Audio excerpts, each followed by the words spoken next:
How scary is a desperate hero who goes full villain mode? Despite having monster strength, this guy has never actually crossed the line and killed a single criminal. That is because back in his hero days, Seo Cang Ho promised his squad he would never kill anyone. So, instead of finishing him off, he sent the world's baddest villain to Lucillus Prison to wait for execution. But on the day of the execution, everything goes sideways. Every single power suppression device in the entire prison suddenly shuts down at the exact same time. This gives every inmate their powers back. Bad timing for Seo Cang Yu, the main character's brother. He was the one in charge of Seung Hoan's execution. Knowing Cang Yu was not as strong as his little brother, the villain did not hesitate to take him out. When Seo Cang Ho hears the news, his rage boils over and he storms straight toward the prison. He poses as a guard to start a brutal massacre of every prisoner inside. Screw that promise. It is time for some real payback. Kill or be killed. Right? Alright, let us stop talking and get straight into the main story. We open with massive plumes of smoke rising from the cracked earth. Huge, jagged craters litter the ground, looking like the aftermath of an absolute war zone between supers. A man stands there, exhausted and drenched in sweat. His face is covered in fresh gashes and smears of blood. Beneath him, another man with white hair and white clothes is being choked and pinned to the dirt. It looks like the endgame of a brutal fight. Surprisingly, the white-haired guy is bleeding out but shows no fear. He just flashes a creepy, twisted smirk. Ha ha ha, just as I thought. Over already? He glances over at the nearby wreckage. Unlike the trash around him, we see other heroes lying on the ground, completely broken and knocked out cold. The scene is tragic as rain starts to pour down, making everything feel even more bleak. The black-haired hero cannot stand that mocking voice and lets out a furious growl. Shut your mouth and just kill me. The white-haired villain keeps grinning. Only you actually have the power to. The hero just stares down at him with cold, sharp eyes. Is that so? Well, I am not the one taking your life. I made a promise to my teammates. He says this while grabbing the villain by his collar. He glares at him and screams, I will make sure you face the death penalty and the full weight of the law. The white-haired psycho just keeps on smirking. To this day, I still regret it. The hero yells, you will face justice and then you will realize your mistakes. I should have just ended his life right then. Suddenly, the news breaks. An anchor announces a major update with a photo of the white-haired guy labeled as the ultimate villain, Seung Hoan. He is the monster who terrified the whole world. Turns out, this big bad's name is Seung Hoan. You guys. A judge's gavel slams down, sealing the verdict. Seung Hoan is now tied up and bolted onto a heavy wooden board like some kind of trophy. Soldiers in heavy tactical gear surround him, guns drawn and ready for anything. They are not taking any chances. The sentence is death. Seung Hoan is currently wearing a special high-tech collar to suppress his insane supernatural abilities. Even caught and bound, the villain still wears a cheerful smile while locked inside the depths of Lucillus, the world's toughest prison. This place holds the most dangerous criminals. He is stashed in the deepest basement level of the facility. Way down on level 5, a funeral for justice is scheduled for tonight. Someone watching the news grinds their teeth in pure fury, their face still covered in bandages. We see photos honoring a girl with purple hair, a monk, a long-haired blonde girl, a bearded man, and a young guy with blue hair. All fallen heroes. These are the brave souls who died fighting Seung Hoan alongside our main man, Seo Cang Yu. The survivor, Seo Cang Yu, is currently recovering. Hearing the news makes his expression turn cold and incredibly dark. The TV keeps blaring about how the government appreciates the sacrifice of the fallen. Suddenly, someone grabs the remote and shuts the whole thing off. A voice calls out. Our boy Seo Cang Yu turns his head coldly. A man in a police uniform walks into the room. If your body is aching, you should be resting, not glued to the TV. This is the warden of Lucillus Prison, Seo Cang Ho. Cang Yu notes that this man is his older brother, a high-ranking prison official. Seo Cang Yu speaks up. Brother, he looks down at his shaking hands, completely lost for words. That bastard Seung Hoan. His face turns terrifyingly dark as he mutters, I should have just killed him when I had the chance. His older brother tries to calm him down. Cang Yu, remember you made a promise to your squad. Back then, his blonde teammate Lao Sa told him seriously, heroes save people, they do not kill them. That is not what we do. No matter how evil they are, you cannot just go around taking lives. They are still human, and their fate should be decided by the law. But back then, Seo Cang Yu snapped back, what if they kill us first? Lao Sa told him, promise me, no matter what happens, you will not kill anyone. She made sure the whole team agreed to that rule. Back then, I just kept my mouth shut and followed the boss. Reality check. Seo Cang Ho. Then Big Bro speaks up. I'm on board. Only the law should judge people, he says. He keeps his head down, looking like he's having zero fun. He's stuck between a rock and a hard place. As a prison guard, he's got to keep this on the down low. This is strictly top secret info. Seung Hoan gets the chair next week, and my brother is the one pulling the lever. Cang Yu hears this, and his jaw literally hits the floor. Then he adds, look, you kept your word to your crew. You did a solid job, kid. But leave the grand finale of his life to us guards. Now, let's roll. Seo Cang Yu is totally shell-shocked, just staring at his big brother in disbelief. Right then, Seo Cang Ho reaches out to grab him, smiling. Come on, let's go see your work buddies. Cut to a new scene. It's a massive pile of letters and flowers for the heroes who didn't make it back home. Crowds are gathering with banners held high, their faces a messy mix of pure heartbreak and total rage. Rows of photos showing the fallen legends are lined up perfectly. It's all very respectful and seriously heavy. Both brothers show up to pay their respects to the team. He's holding a bright white chrysanthemum, a final gift for the friends he lost. Fast forward 1 week. The funeral home is packed with people coming and going. It is absolute chaos in there. The day of Seung Hoan's execution finally arrives. We see the wooden board where the villain's name was pinned, but he's gone. Instead, it's a memorial photo of the big brother, Seo Cang Ho. Seeing this image literally sent shivers down my spine. Guys, this is brutal. Is he actually dead? Seo Cang Yu is a total mess, tears streaming down as he struggles to process this nightmare. How did the guy sentenced to death survive while my brother didn't? That creepy face of Seung Hoan flashes on screen. My brother, a dedicated prison guard, is the one in the casket. The photo shows him smiling, a guy who always did his job right. Memorial flowers are piled up in front, with incense smoke drifting slowly into the air. Seo Cang Yu is just sitting there like a zombie next to the photo.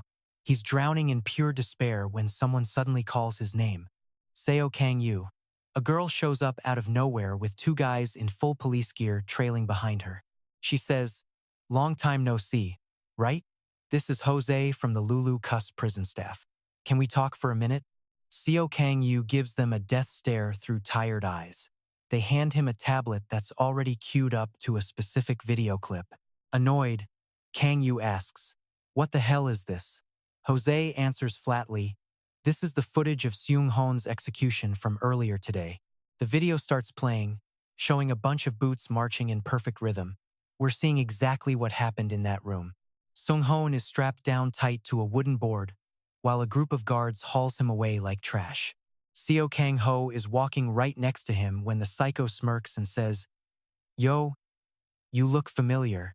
He leans in close to him. You look just like Seo Cang Yu. You guys brothers or what? Seo Cang Ho doesn't say a word, just glares at the guy. He keeps trolling, asking, you're a guard? Man, you two are nothing alike. Haha. So, who's the big brother and who's the little runt? Seo Cang Ho stays silent as a grave, while the killer just stares at him, waiting for a reaction. Suddenly, Seung Hoan chirps up again. Hey, how's it feel to take a life? That's when Cang Ho finally snaps and yells, what? Seung Hoan keeps that nasty grin. You're an executioner. Your whole job is killing people, just like me. So, how does it feel, pal? He's clearly trying to get a rise out of Seo Cang Ho, but the guy just stays stone-faced and silent. Then the freak looks away and says something totally twisted. I think it's a bummer, honestly. Cang Ho asks, clearly annoyed. Bummer? Seung Hoan's creepy smile widens as he says something that would make anyone's blood boil. Ending a life is too easy.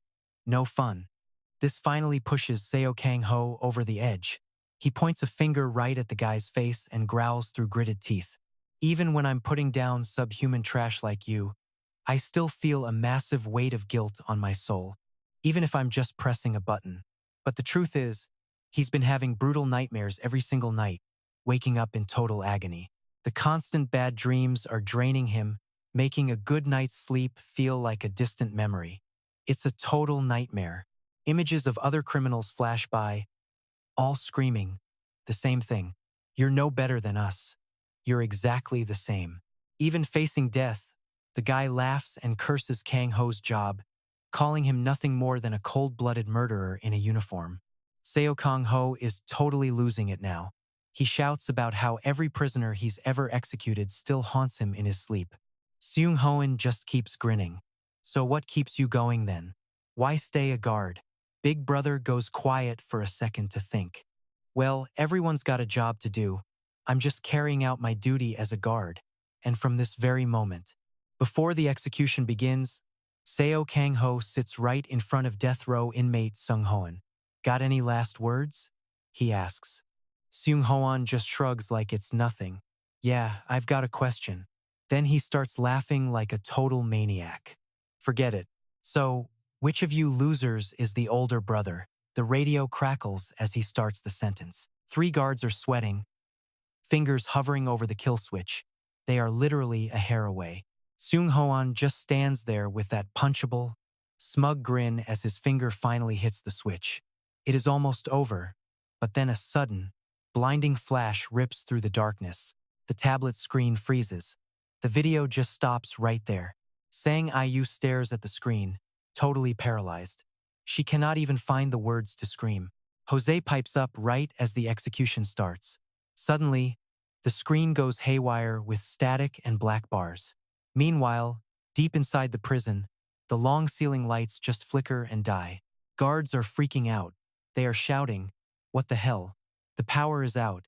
They all turn to look at Seung Hoan. Wait, is that a red button on his collar?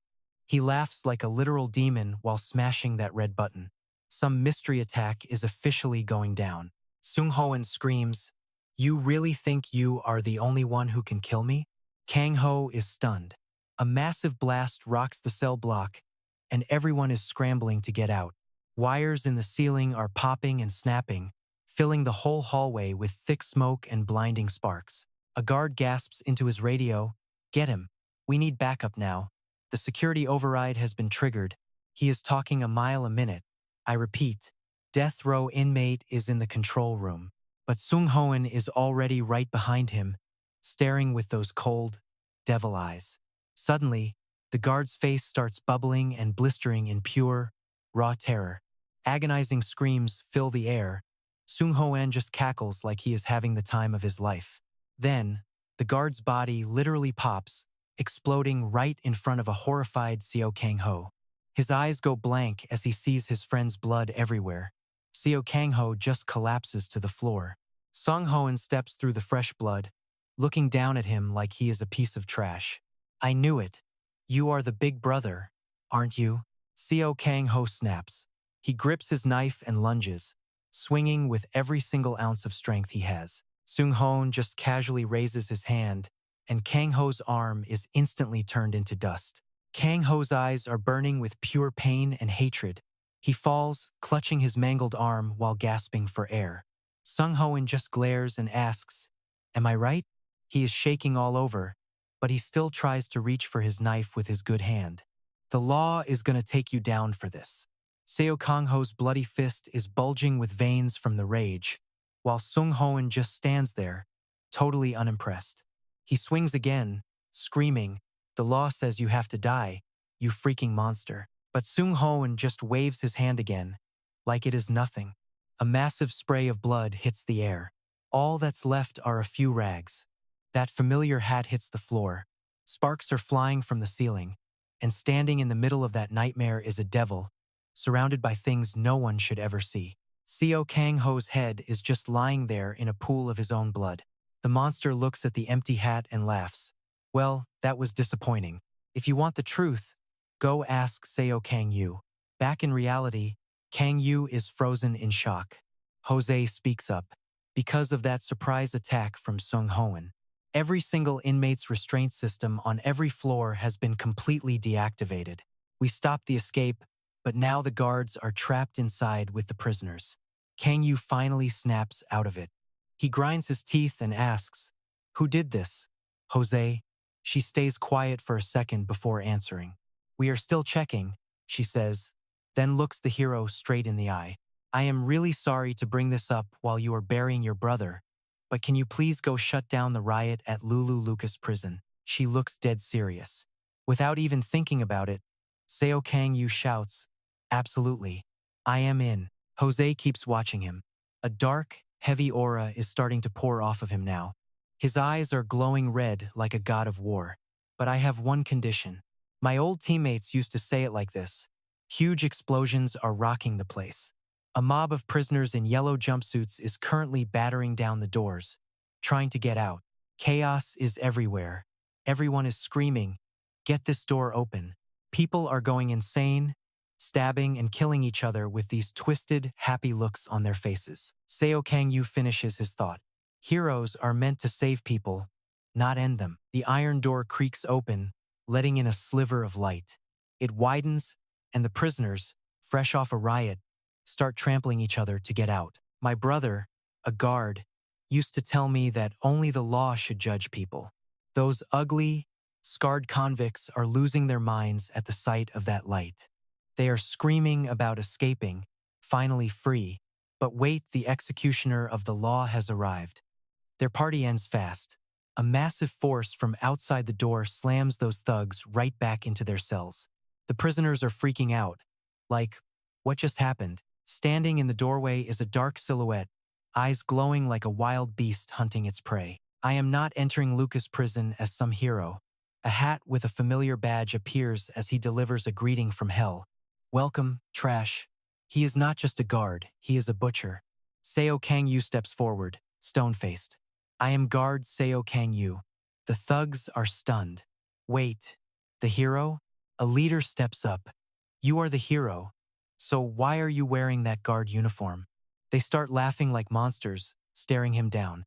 "Whatever, kid. Glad to finally meet you. Time to die." With a roar, the pack of monsters lunges at Seo Cang Yu. He just stands there, totally chill, waiting for the moths to hit the flame. As claws reach for him, his face goes dark. Then, his eyes ignite with light as he makes his move. He buries a fist into the lead thug's gut. The impact literally tears the guy's body in two. Nearby prisoners get caught in the blast, losing limbs. The survivors are blown back like they hit a Category 12 hurricane. A straight path of carnage opens up, floor covered in blood and messy remains. The rest of the inmates are absolutely paralyzed with fear. One guy is shaking, sweating bullets. What was that? Meanwhile, Seo is just standing there, catching his breath. He stands tall and delivers a loud warning to those animals. "Listen up. By government order, starting from floor 1, a massive man sits in solitary confinement on the first floor. Basement 1, a purple-haired girl is smiling. Basement 2, a group of silhouettes with glowing eyes. Basement 3, a guy with blue hair and a neon symbol glowing under his eye. Basement 4, a girl with long blue hair. Basement 5, a familiar, blood-stained hat appears." Seo Cang Yu continues, "This was all my brother's work." Seung Hoan sits on a pile of corpses, wearing the guard's hat. He looks up and gives the newcomer a mocking little grin. "You finally made it?" Seo ends his internal monologue, takes the mantle, and declares his verdict.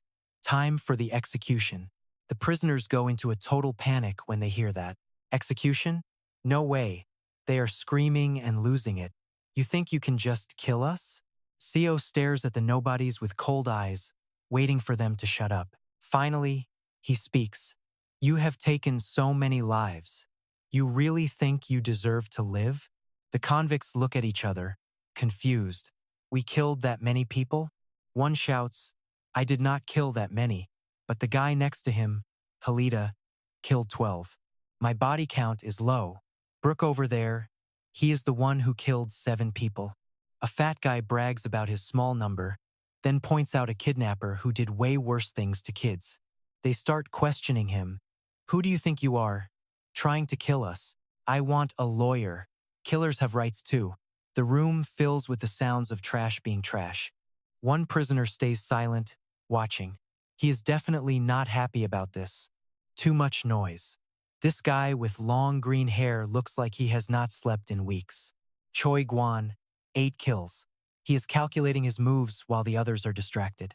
He watches Seo through the crowd. I can make this work. His eyes light up as he hatches a truly twisted plan. Choi Guan quietly steps back, then slams his foot down hard.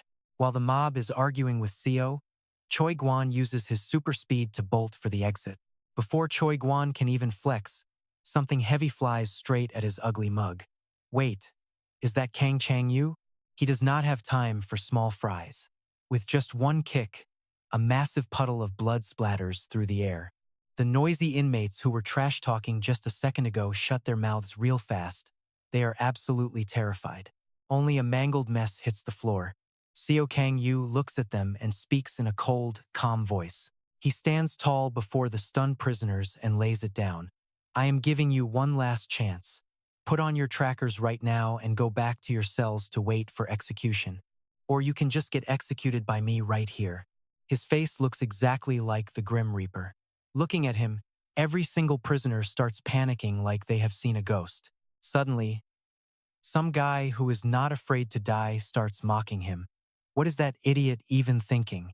He starts talking big, acting like a total boss while the other prisoners watch him in total shock. Look, if we are going to die anyway, dying in a riot beats rotting in a cell. This whole talk is useless, and that guy is ugly as hell. He is like a stinky sewer rat with that annoying face. He deserves to die. That thing with Duong Vo Kook was never a negotiation. Seo Cang Yu snaps back, his voice cutting through the smug attitude of this low-life prisoner. He tries to suppress his murderous rage and explains patiently. This is not a negotiation. This is the last bit of mercy I have for you. The prisoners are all confused.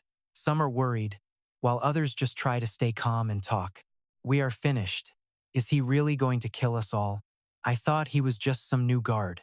But he is a hero from equality. I am putting on the monitor. Yeah, me too. But while they cave in, one guy just stays completely silent. Suddenly, a glowing aura starts pouring out of that guy's mouth. While the prisoners huddle together in a panic, he opens his massive mouth and lets out a powerful blast of energy. His face looks like some high-level monster now. The panicked prisoners stop what they are doing and turn to look at him. Listen up, he yells, pointing a dark finger toward the sky. The prisoner casually calls out to everyone around him. Listen to me. Even if he is an equality hero, we do not need to worry. There is only one of him. I have killed a rank 2 hero before. If we team up, we can take him. He starts brainwashing them to attack. Another guy asks with a shaky voice, "Are you for real?" Their fear turns into sinister grins. If that is the case, the sewer rat guy from before starts chiming in again. Exactly, there is nothing to fear. Let us kill him and get our freedom back. Seo Cang Yu watches them with glowing red eyes. This piece of trash, cut back to Jose, who is sitting in her chair looking dead serious. Lucillus Prison splits inmates by danger level. On level 1, you have got the mass murderers. Over 300 serial killers are there. Down on basement 1, there are over 100 regional criminals. Basement 2 holds 30 city-level offenders. Basement 3 has 10 national threats. And on basement 4, there are 5 guys who are dangerous to the whole continent. Basement 5 has 3 people, including Seung Hoan, who is a global threat. Jose says there are quite a lot of them. But the number of prisoners you actually have to handle is much smaller, she says. Specifically those on basement 2. Images of dazed people appear, their heads locked inside glowing yellow halos that act as restraints. 2 girls, one with blue eyes and one with red, are telling the inmates to confess their sins right now. And down on basement 5, the ceiling finally comes into view. A girl is sitting in the corner. Another guy walks over to her and whispers, "So that is the famous Seung Hoan." He is holding a round, red piece of meat, standing there with a creepy smile. He tosses the object in the air and speaks up very casually. "You are here too?" The girl just gives Seung Hoan a cold, sharp look with her eyes. Seung Hoan gives a wicked grin, thinking about how he can kill some time before Seo Cang Yu finally shows up. A voice rings out again, mentioning that one prisoner on the first floor is actually pretty special. Jose drops some intel and warns Seo Cang Yu to be careful of this guy. It is an image of that sewer rat, Hylon, looking very smug. Back in the present, he has got this totally calm look on his face, like he is not scared of anything. He has a skill that makes it very easy for him to manipulate and persuade other people. Seo Cang Yu lists his crimes. You attacked a hospital, injuring 30 people and killing 7. Plus, the rank 2 hero makes 8. Suddenly, those ugly lips on Hyla Lason's face start moving. He begins to say something truly disgusting. He raises both of his hands and starts laughing like a maniac, proud of the nasty things he is saying. "I off 10 people. That hero was carrying twins. By the way." Hearing this, Seo Cang Yu's gaze turns sharp enough to kill. He glares at the guy, exhales a heavy breath, and taps his collar. "Commander," he says, speaking into the glowing device on his lapel, "I am about to go all out. This prison is sturdy, right?" On the other end, the commander gives him the green light without hesitation. "Do whatever you want. It won't crumble. I guarantee it." By now, Seo Cang Yu's expression has turned ice cold as he mutters under his breath. "Then I guess I will stop holding back." Over there, Hila La-sun still acts tough, mocking him. "Kid, you are nothing but a total fraud." He keeps trashing the guy and his entire squad of heroes. "You are some hero from equality, but you are useless. To catch Sungin, you were so desperate you used your own friends as bait, right?" He flashes a disgusting, creepy grin and sneers. "Don't worry, we are sending you to join those dead colleagues of yours right now." With that, Hila La-sun looks up and lets out a surge of power like some kind of rabid, wild dog. The other inmates feel that energy and start getting hyped up, their eyes glowing with a newfound sense of hope. One guy laughs like a maniac, shouting, "My body is full of power." Then, Hila-sun opens his mouth like a high-tier monster and roars, "Get him!" Instantly, the mob of prisoners charges at Seo Cang Yu, convinced they can take him down with their new, boosted strength. 2 bright streaks of energy suddenly flash through the air, aimed directly at Seo Cang Yu's head. But in a split second, the lead attackers are torn apart just like the last guys. That dark energy lashes out at anyone stupid enough to stay. Hot blood sprays into the air as the first wave of prisoners literally starts to dissolve into nothingness. The dark power weaves between the prisoners, leaving them totally panicked. "What? What is happening?" They scream in pure terror. A few seconds later, the crowd of inmates is left in pieces by Seo Cang Yu's overwhelming power. Body parts are scattered everywhere like trash. A few lucky survivors stand there shaking, legs like jelly. Hila La-sun is among them, completely stunned. His smug, arrogant face is long gone. Now, there is nothing left but pure shock, disbelief, and a whole lot of terror. Suddenly, a foot comes flying in with massive force. No surprise there, it is none other than our boy, Seo Cang Yu. His mid-air kick unleashes a wave of dark energy that crisscrosses through the room like a deadly spiderweb. Then, Seo Cang Yu doubles the pressure and slams his leg down.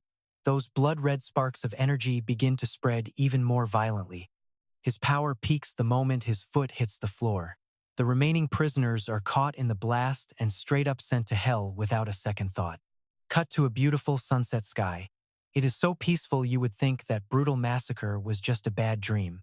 Almost, inside a pitch-black room, someone is just sitting there, hidden in the shadows. A man sits motionless, head bowed in silence. Suddenly, the prisoner looks up, his mouth tightly bound by a thick leather strap. A voice rings out, demanding answers. "Seo Cang Yu." Over on the other side, one of the prisoners lets out a muffled scream. The guy is getting a total beatdown from Seo Cang Yu. He is about to meet his maker, but he still finds time to cuss. "Damn it," he grunts. Then, his eyes roll back into his head from pure, unadulterated fear. Seo Cang Yu is still flying around, taking out the rest of the trash. The inmates can only huddle together and try to dodge. With his eyes glowing, Seo Cang Yu lunges forward with a spinning fist of death. That punch transforms into a massive wave of raw power. Screams fill the air. Stop. Please. Stop. Blood just keeps spraying everywhere as he tears through the ranks. Two sounds of death ring out. His fist acts like a net, slicing through every single prisoner standing in his way. That fist is like the claw of some giant, mythical beast. The prisoners are terrified as that blood-red energy wraps around them. And Hai Sun is no exception. That sharp energy slices him right in half, his face still looking like he has not felt the pain yet. A moment later, his eyes go wide and white. He mutters in total disbelief, looking completely shocked. No way. Seo Cang Yu's cleanup is done, and the remaining inmates are all cut in half. He pulls back his power, leaving a wasteland of bodies. Seo Cang Yu finally speaks up. Execution of the first floor is complete. Next stop, solitary confinement. Behind him is a sight no one wants to see, but those scumbags definitely deserved every bit of it. How many did he kill? Looking at that mountain of corpses, the body count is way too high to even start counting. Dozens, hundreds. Seo Cang Yu's death fist is still glowing with power. He stands before two inmates, one big and one small, who are losing their minds. Seo Cang Yu gives them an ultimatum. Pick one. Put on the device or die. His voice is ice cold, and his eyes are sharp. The small guy is grinding his teeth in fear, while the big one snarls with rage. You little punk, he barks. He lunges forward, swinging his fist and trying to take out Seo Cang Yu, while screaming every insult in the book. But Cang Yu just gives him a casual kick, and the guy explodes just like the rest. There were about 300 people on the first floor. Seeing his big buddy get erased in a blink, the scrawny guy loses it. Hands up, begging for mercy immediately. I'll wear it. I'll wear the collar. Seo Cang Yu moves in. The guy can't stop stuttering his words. Yes, sir. Whatever you say. He is shaking, hands high. Just give it to me. Please, I will put it on. Seo Cang Yu just stares him down with those cold, killer eyes. Just when you think he actually cares about living, the guy pulls a creepy grin and unleashes a power he thinks is way stronger than Cang Yu's. He hurls that energy at Cang Yu, laughing like a complete lunatic. You really think I am just gonna obey you, kid? Wait, what? His jaw drops.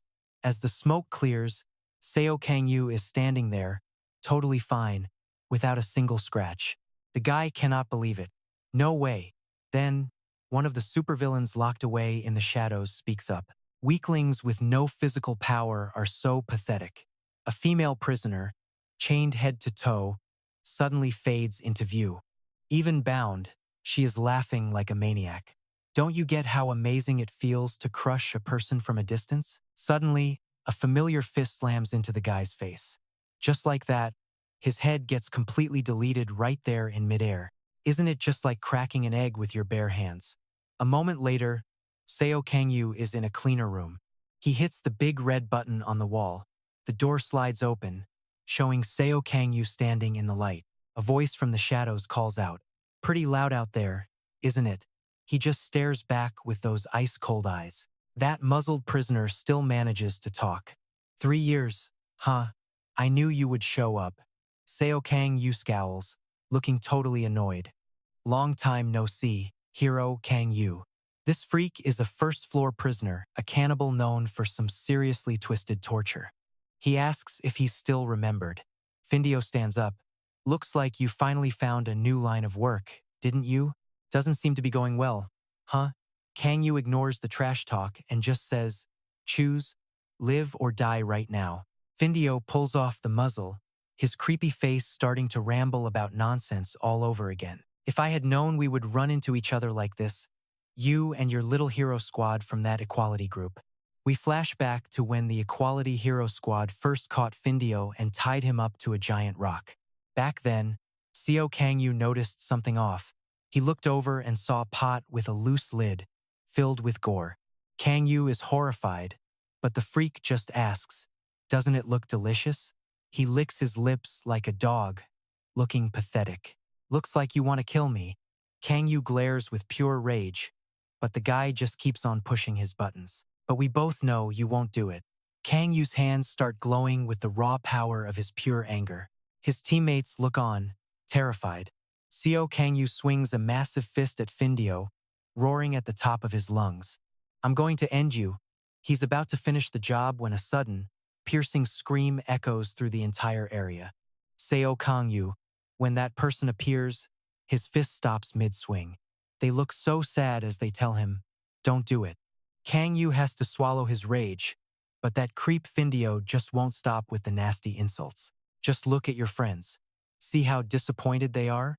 Back in the present, his hands start glowing with power again. If you don't talk, I will assume you chose death. But Findio just keeps on blabbering like a total fool. Don't you want to know why I kill people? I couldn't care less. Cang Yu has officially lost his patience with this guy's mouth. In a flash of pure energy, Findio's head is severed and goes flying clean off of his miserable, twisted body. But suddenly, a voice rings out. It is impossible. Findio's severed head is still there, wearing that same disgusting, mocking grin. I just want them to remember me. He appears on the other side, arms up, so I kill them to stay unforgettable. We see a victim dying in total despair, staring up with fading eyes. When they die by my hand, trust me, they will never forget who I am. He invades the lives of his victims like a swarm of toxic insects. These people are surrounded by a terrifying power they cannot escape. The guy laughs like a literal monster, sounding proud. I will carve my image right into the back of their eyes.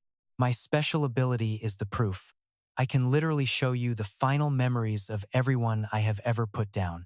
Seo Cang Yu just glares at him, clearly disgusted by the way he is showing off all that twisted cruelty. Dark, creepy, purple insects swarm around him, matching his dark energy. He gets cocky. Should I show you every single one? An image of a severed head appears in his hand. Findio opens his mouth to say something else. This kid here, but Cang Yu's eyes flash. In an instant, the arm holding that head is sliced clean off by energy. Now Findio is screaming in agony, clutching the bloody stump where his arm used to be. So, Cang Yu finally spoke up and asked, are you acting like this because you were a solitary confinement prisoner? Cang Yu shifted his raw power into a sharp, deadly sword and stepped toward the struggling Choke Findio.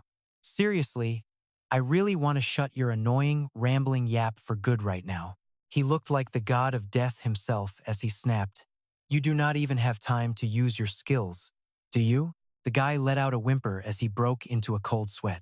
He asked, let me ask one thing before I die. Do you remember everyone you killed? Cang Yu swung his blade and coolly replied, nope, nothing worth remembering, especially not trash like you. Suddenly, his expression turned incredibly serious as he stared straight ahead. Choke Findio smirked and conjured illusions of his old teammates right in front of him just to mess with his head. Lao Sa appeared with sad eyes and said, Cang Yu, do not, but Cang Yu was already zoning out, staring blankly ahead. Two more teammates looked at him with warm expressions, calling his name. Choke Findio was sweating bullets but kept acting like a total scumbag. So, do you remember these people?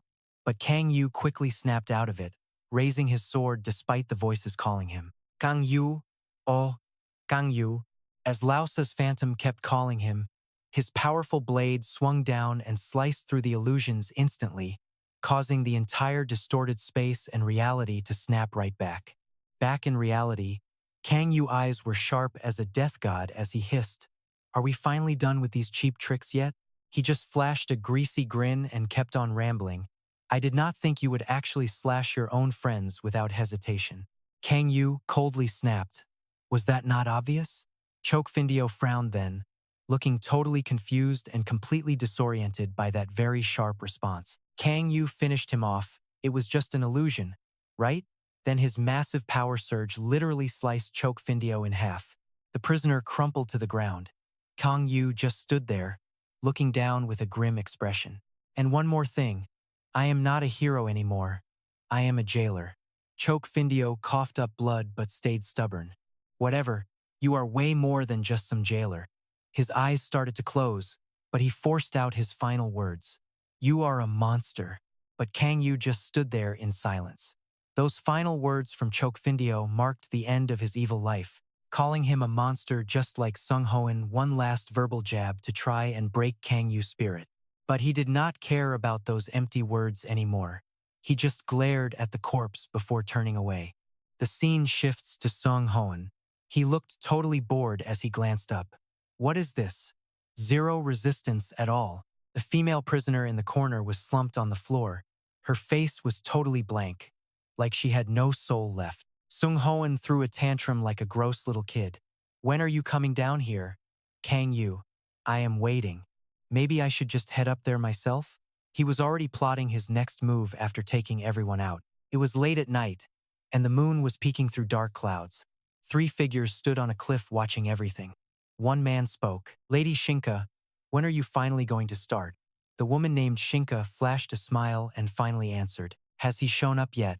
Cang Yu appeared on that floor, his face cold and murderous as he prepared for the upcoming slaughter. Shinka covered her face with an excited grin and squealed out loud, "My darling, my sweet husband." "Your husband?"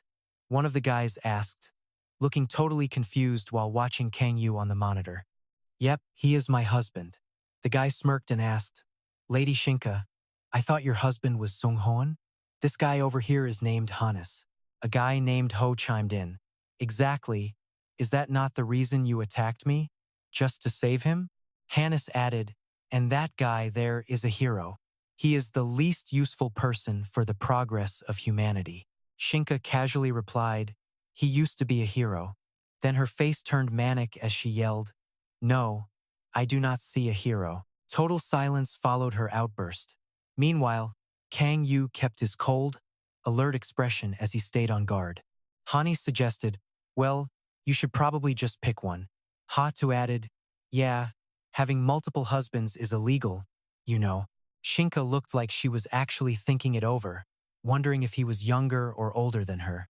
This stuff matters because they do not get along. Then, the symbols in her eyes started glowing. "Whoever survives is my destiny." Man, she acts like she is such a prize to be won. She wore a wicked grin, waiting to see who would win. The scene shifts to a ceiling full of lights. Ju Woo appeared behind Cang Yu and said, "Great job, jailer Cang Yu." Her sharp eyes looked down at the dead prisoner and she continued, "You have completely cleared out the first basement level." Then Ju Woo warned him that the prisoner's power would grow exponentially, so he should take a break. Cang Yu cut her off and refused. He turned around with a face full of rage and said, "I am going there right now. Open the door."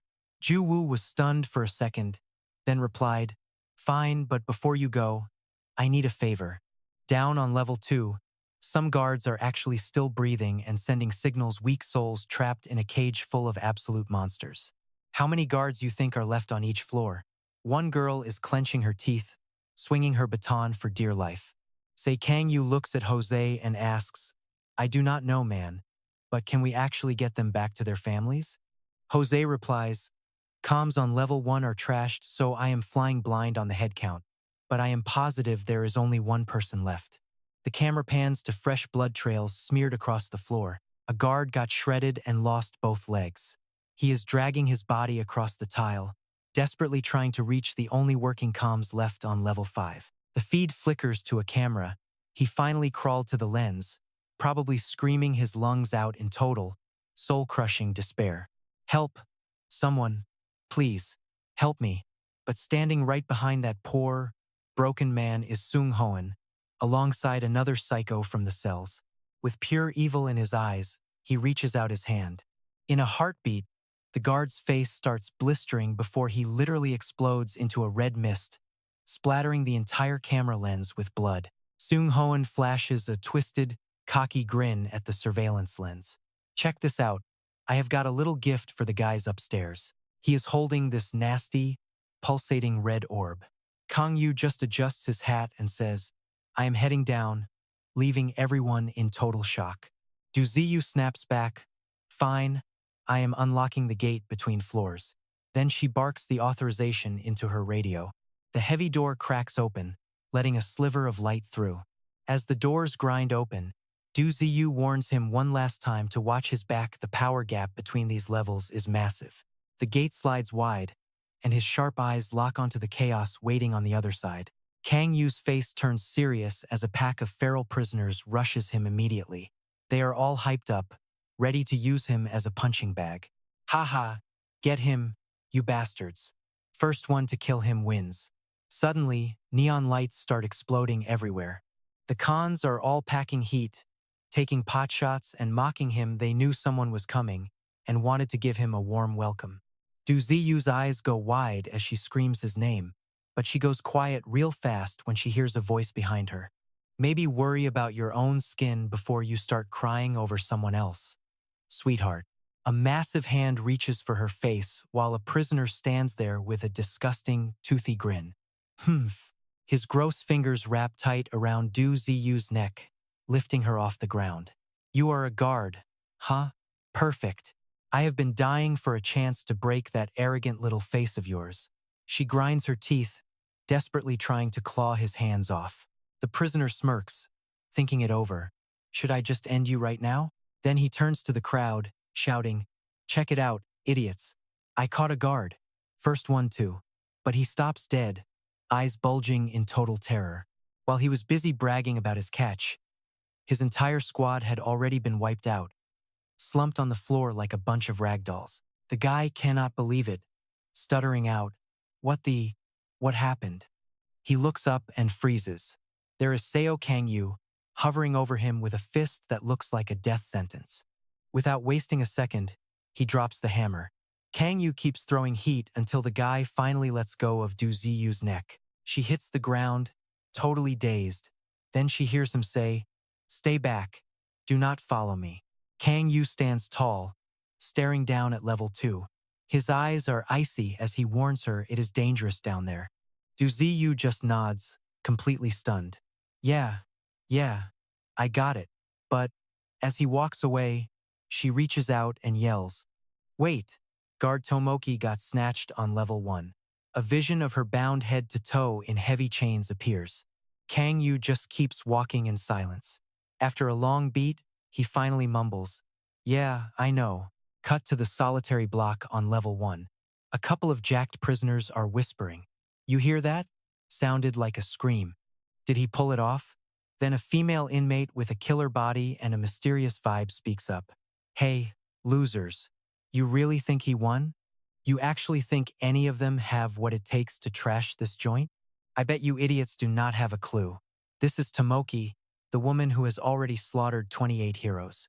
Tomoki taps her forehead with a cocky grin and keeps talking. Know why bad guys stay winning? Because you are just not smart enough for this. Former hero, you little bitch. One of the massive prisoners stomps over, gnashing his teeth as he towers over her, fuming. You want me to kill you right now? Tomoki just bursts out laughing. You? Kill me? You have only ever killed nobodies. Have you ever actually taken down a meta with real powers? The big guy goes dead silent. I did not think so. Never even scrapped with one. Right? If you are wondering why I am in here, I am the one who killed them. The massive prisoner starts radiating pure killing intent, hissing through his teeth as he glares. I am gonna waste a soup right now. Then, out of nowhere, she pops her claws and rips a line straight down that thug's skull. Die!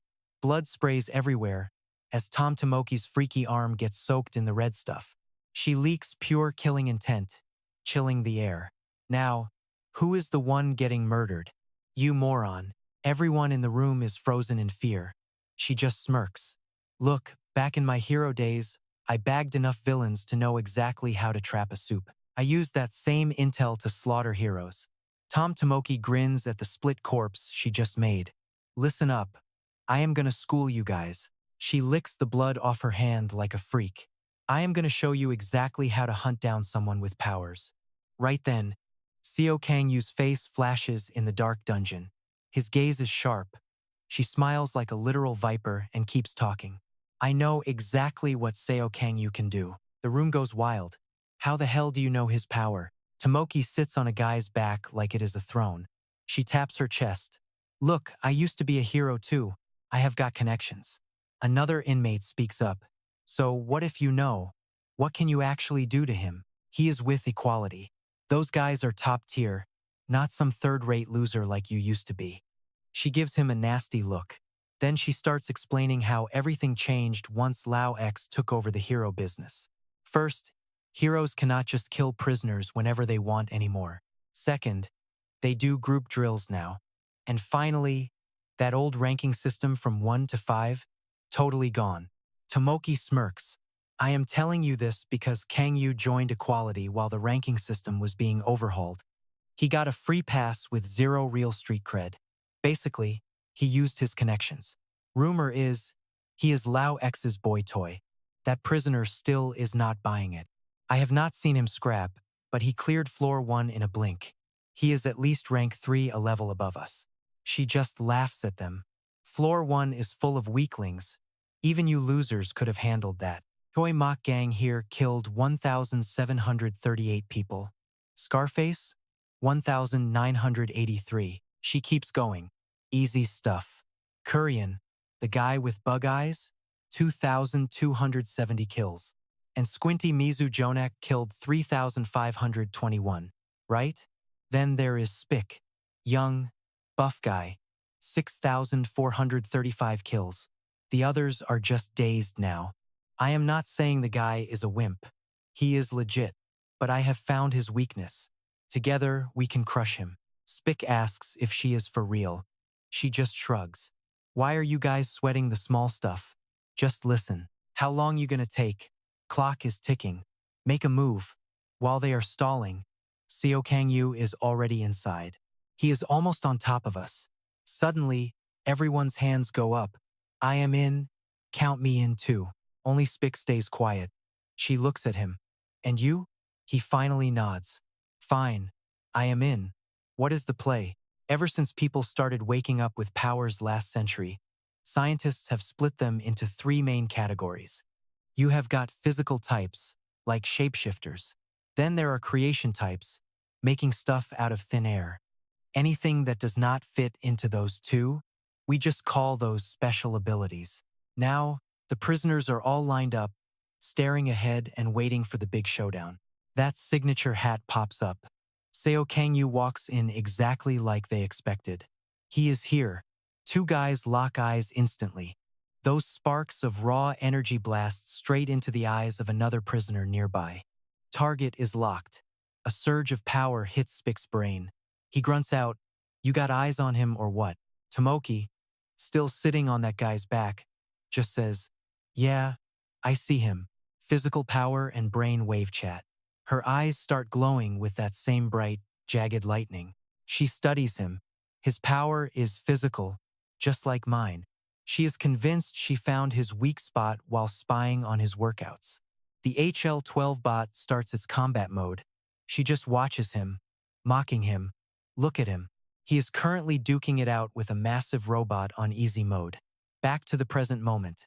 Seo Cang Yu stands tall in front of the inmates and drops his line. Got your trackers on? Good. You want to die? Just ask. Suddenly, a flash of pure power drops from the ceiling, targeting him directly. Boom! A massive explosion lights up right next to Seo Cang Yu. Tomoki is still acting smug, thinking, wait, he didn't even move? Meanwhile, some inmate is geeking out, shooting off a blast of pure energy like a total pyro. Tomoki uses prison cell doors to build a defensive line, letting the creative and special ability freak spam attacks over and over. These inmates keep blasting their power at Cang Yu. That guy Speak is still wearing his weird power helmet and starts yapping. You called it, he says. The guy is just standing there taking the hits. Tomoki just stands there with a satisfied smirk. Tomoki knows why Seo Cang Yu isn't dodging. The explosion looked huge, but it didn't leave a scratch. Once the smoke clears, there he is, looking as cold as ice. Suddenly, a blast way stronger than all the rest comes zooming in from right behind him. Tomoki had one more ace up her sleeve, this sneak attack from the rear. Seo Cang Yu just gives a cold look back at the incoming long-range strike. His calm eyes suddenly go wide. The impact hits hard, making Seo Cang Yu's whole body vibrate and blur from the massive force. Look at his hands, they are actually warping a bit under the extreme pressure of that power. When the dust settles, Seo Cang Yu is frozen stiff. The guy who landed that long-range shot is grinning like he just won the lottery. Once it is finished, a tiny button on Seo Cang Yu's collar starts flashing. It is a power suppressor device. Like you said, I scavenged these from the guards' dead bodies, Speak says, holding up a collar. He still sounds a little unsure, asking if it will actually do anything. He's like, is this really going to work? This tech is from the first basement level. Tomoki says it will be just fine. We just need to slap more of them on him. This is level 1 basement gear. For a rank 2 hero, 10 should be plenty. Even a rank 1 hero would lose their powers with 15. Million can use his skills to slap them all over him. The guy called Million is lugging those gadgets and laughs. Sure, he has killed 2,421 people using telekinesis. Tomoki is not taking any chances. To be safe, just slap 30 of those things on him. Now Seo Cang Yu is covered in those suppressor gadgets, standing there like a statue. He does not even move an inch. The gang is hyped, yelling, "You are done, loser. Those suppressors just ended your little power trip for good." But Tomoki made 3 fatal mistakes in her plan. Pretty soon, those guys stop celebrating and their faces turn into masks of pure terror. Those unbreakable suppressors on Seo Cang Yu's neck? Yeah, they are starting to crack. His eyes light up like a freaking predator. Mistake number 1? His power levels are still through the roof, not suppressed at all. Seo Cang Yu's power. The inmates watch in horror as the suppressors shatter into pieces. Then comes a fist from hell, swinging right down for them. One punch from Seo Cang Yu and these guys are cracking like the basement level 1 scrubs. He is way beyond rank 1. That one inmate is coughing up blood from the recoil. His lightning helmet is total junk now. Speak screams out in a total panic. The suppressors are completely fried. Tomoki loses all that cocky attitude instantly, just staring at the insane scene without even blinking, muttering, "What the hell?" Suddenly, a gut-wrenching scream echoes. Ah! The inmates try to scramble away before they get caught in Seo Cang Yu's gaze. "Crap!" Tomoki screams. "Plan B. Tell everyone to switch to Plan B right now." Speak broadcasts the order. "Plan B, go." Then, a voice rings out, warning Seo Cang Yu to stay exactly where he is. There is an innocent guard being choked by some freak's hand. This inmate is using the poor guy as a human shield against Seo Cang Yu. "If you move 1 single inch, I will kill this guy." The whole mob starts acting tough, using the guards as leverage to stop him. But Seo Cang Yu? He just casually raises his hand. Instantly, his power grips the inmates like a vice. Mistake number 2, blood starts spraying everywhere in the air. The guard looks over, totally panicked. Those inmates' hands are getting crushed, and they drop the guard like a hot potato. Seo Cang Yu is just over here, barely pointing a single finger. But the power coming off that tiny gesture is insane. Seo Cang Yu is a physical type? The guard gasps, eyes rolling back in terror. How is this even happening? Inside the prison cells, deadly streaks of red blood are appearing everywhere. The guy dies in total shock, unable to even finish yapping about this kind of power. The scene inside the jail is absolutely brutal. Seo Cang Yu wipes out the whole mob with 1 finger. They are all just lying there in a massive pool of blood. The other guards are safe now, and his strength works just like a special ability. Now for mistake number 3, the final one. A few inmates are hiding in a corner, losing their minds. Damn it, what are we supposed to do now? This one inmate reaches his hand out, sweating bullets all over. He frantically yells that he will wear the tracking device if he can just live. But he doesn't even get to finish that sentence. Suddenly, his pupils shrink into tiny little dots. Another massive spray of blood hits the air. Seo Cang Yu has 0 patience for these losers and their late regrets, so he is just tearing through the entire prison. His raw power just ripples through the air like a shockwave. The thugs on this floor are shaking as the Grim Reaper closes in. Seo Cang Yu just sneers, telling them it is way too late for mercy. People like them never get forgiven. Right then, that blue lightning energy just completely shatters the room. A prisoner named Speak is sweating bullets. He cannot believe his eyes and yells out, "What the hell is that guy? Everything is ruined. Do not you have a backup plan? This is a total disaster. You got another move or what?" She is just stuck in a corner, biting her nails, totally shocked. Speak finally snaps and screams at her to say something, wishing he had never trusted her stupid ideas. Tomoki finally talks back, saying those limiter devices could not even hold him. Even with 30 of them on, he said he would wear the monitors just for a shot at staying alive. She gritted her teeth and yelled for him to shut up. "Shut your mouth." Tomoki's eyes glowed like a demon's as she turned around, slamming her twisted hand right through Speak's stomach without a second thought. He screamed in agony while she asked who he thought he was talking to. "You think we are equals just because we are locked on the same floor?" Tomoki looked at the guy she just killed and boasted she was almost a rank 1 hero. Even then, she could not stop shaking as she gritted her teeth hard. Are those limiters really all trashed?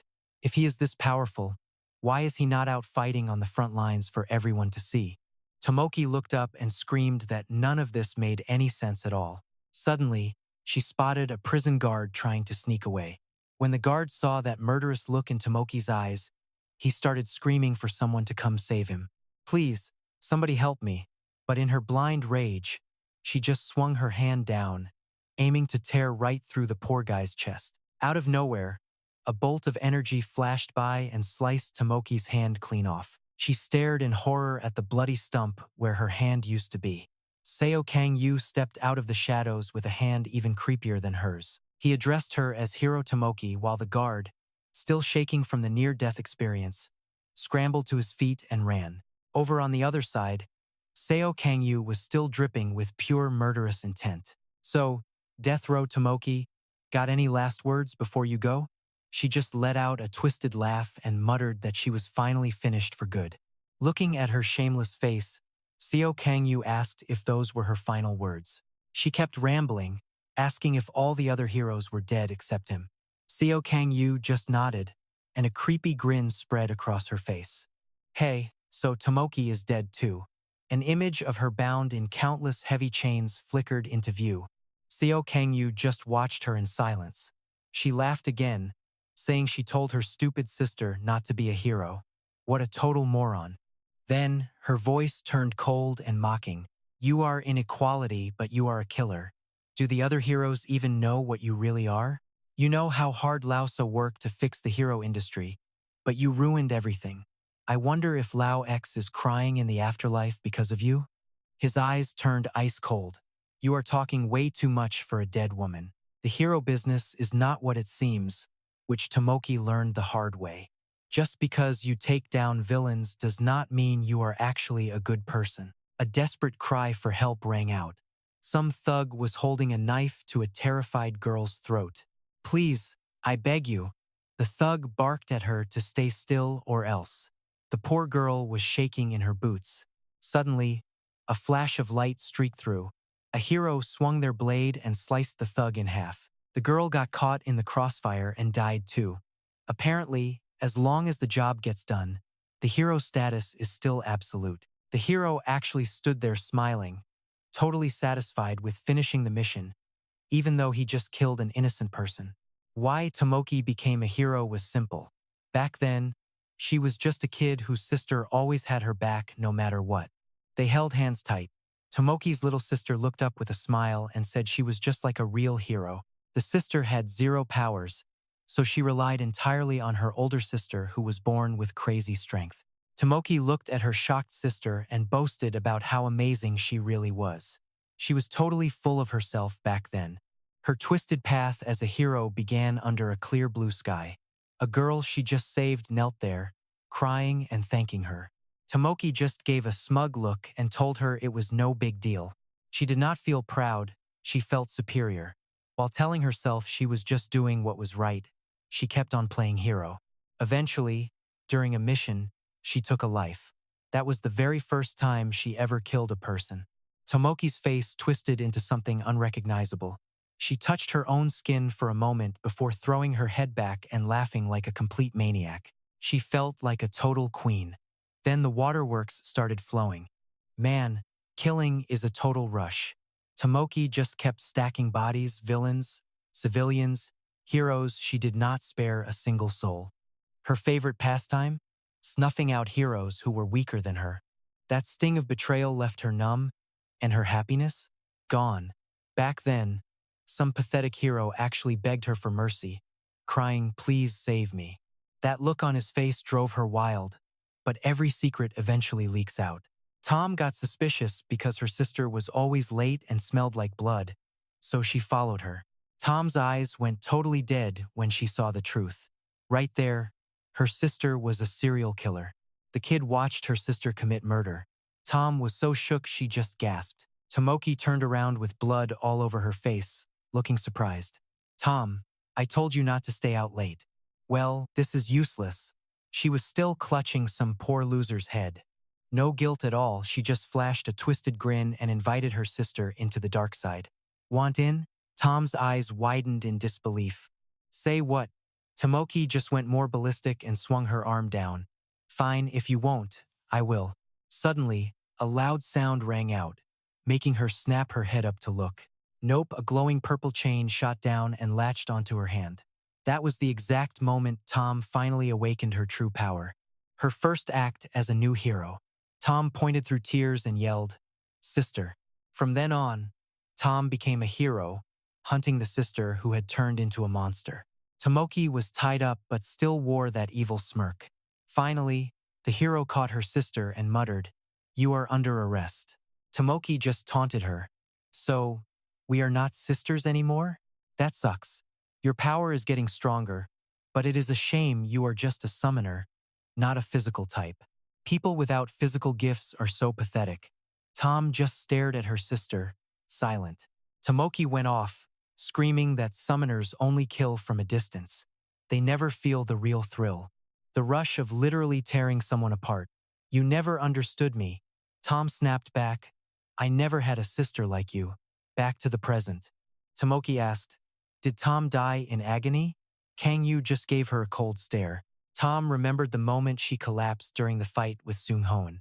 When Cang Yu found her, Tom was sobbing. It hurt so much.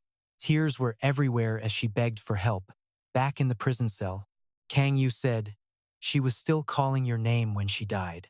Tomoki went silent, then muttered, "I should not have asked." Suddenly, massive power started surging. "Now I just feel even worse." A razor-sharp blade sprouted from her hand as her body mutated into something hideous. Then she lunged forward. Cang Yu just stood there, totally chill. Tomoki lunged and stabbed right at him, but her eyes widened in shock when her blade sliced through nothing but thin air. Cang Yu suddenly appeared right behind Tomoki. She gritted her teeth, struggling against his overwhelming power. The two of them clashed head-on. Tomoki's eyes flashed with rage. Cang Yu sent her flying with one kick, causing a massive explosion. A giant cloud of dust rose as he waited. Light beamed down from the ceiling as Tomoki gritted her teeth and charged again. But Cang Yu just landed a smooth punch to her gut. Tomoki coughed up a mouthful of blood and collapsed, unable to take any more. She glared up at Cang Yu, fuming. Cang Yu looked down with glowing red eyes and said, "Even if you are a criminal, I do not get a kick out of killing my own coworkers." Then she finally spoke. She flashed a psychotic grin and asked, "Then can you spare my life?" She dropped to the floor, saying, "You are a hero. Did you not promise?" He replied, "I am no hero anymore." Tomoki kept begging, "Please, I am begging you, let me go." She grabbed his leg, shaking with fear. "I do not want to die." He told her, "This is exactly what your victims felt." Visions of victims crying out for mercy appeared. "Please, spare me. Save me." Cang Yu looked her dead in the eye. "What did you do to them?" Tomoki's face twisted into a sick smile. "Ha ha, drop dead." Cang Yu did not wait. He swung. Outside, the sky was turning pitch black with heavy storm clouds. Seo Cang Yu's combat echoes through the halls. The Hannes crew watches, eyes glued to the monitors, while one of them shouts out in total excitement, "You guys hear those blasts? That has gotta be Seo Cang Yu, right? Oh man, what do we even do now?" She looks hyped as hell, like she is caught in a trance. Meanwhile, the guards are freaking out, wondering what the hell is actually going down.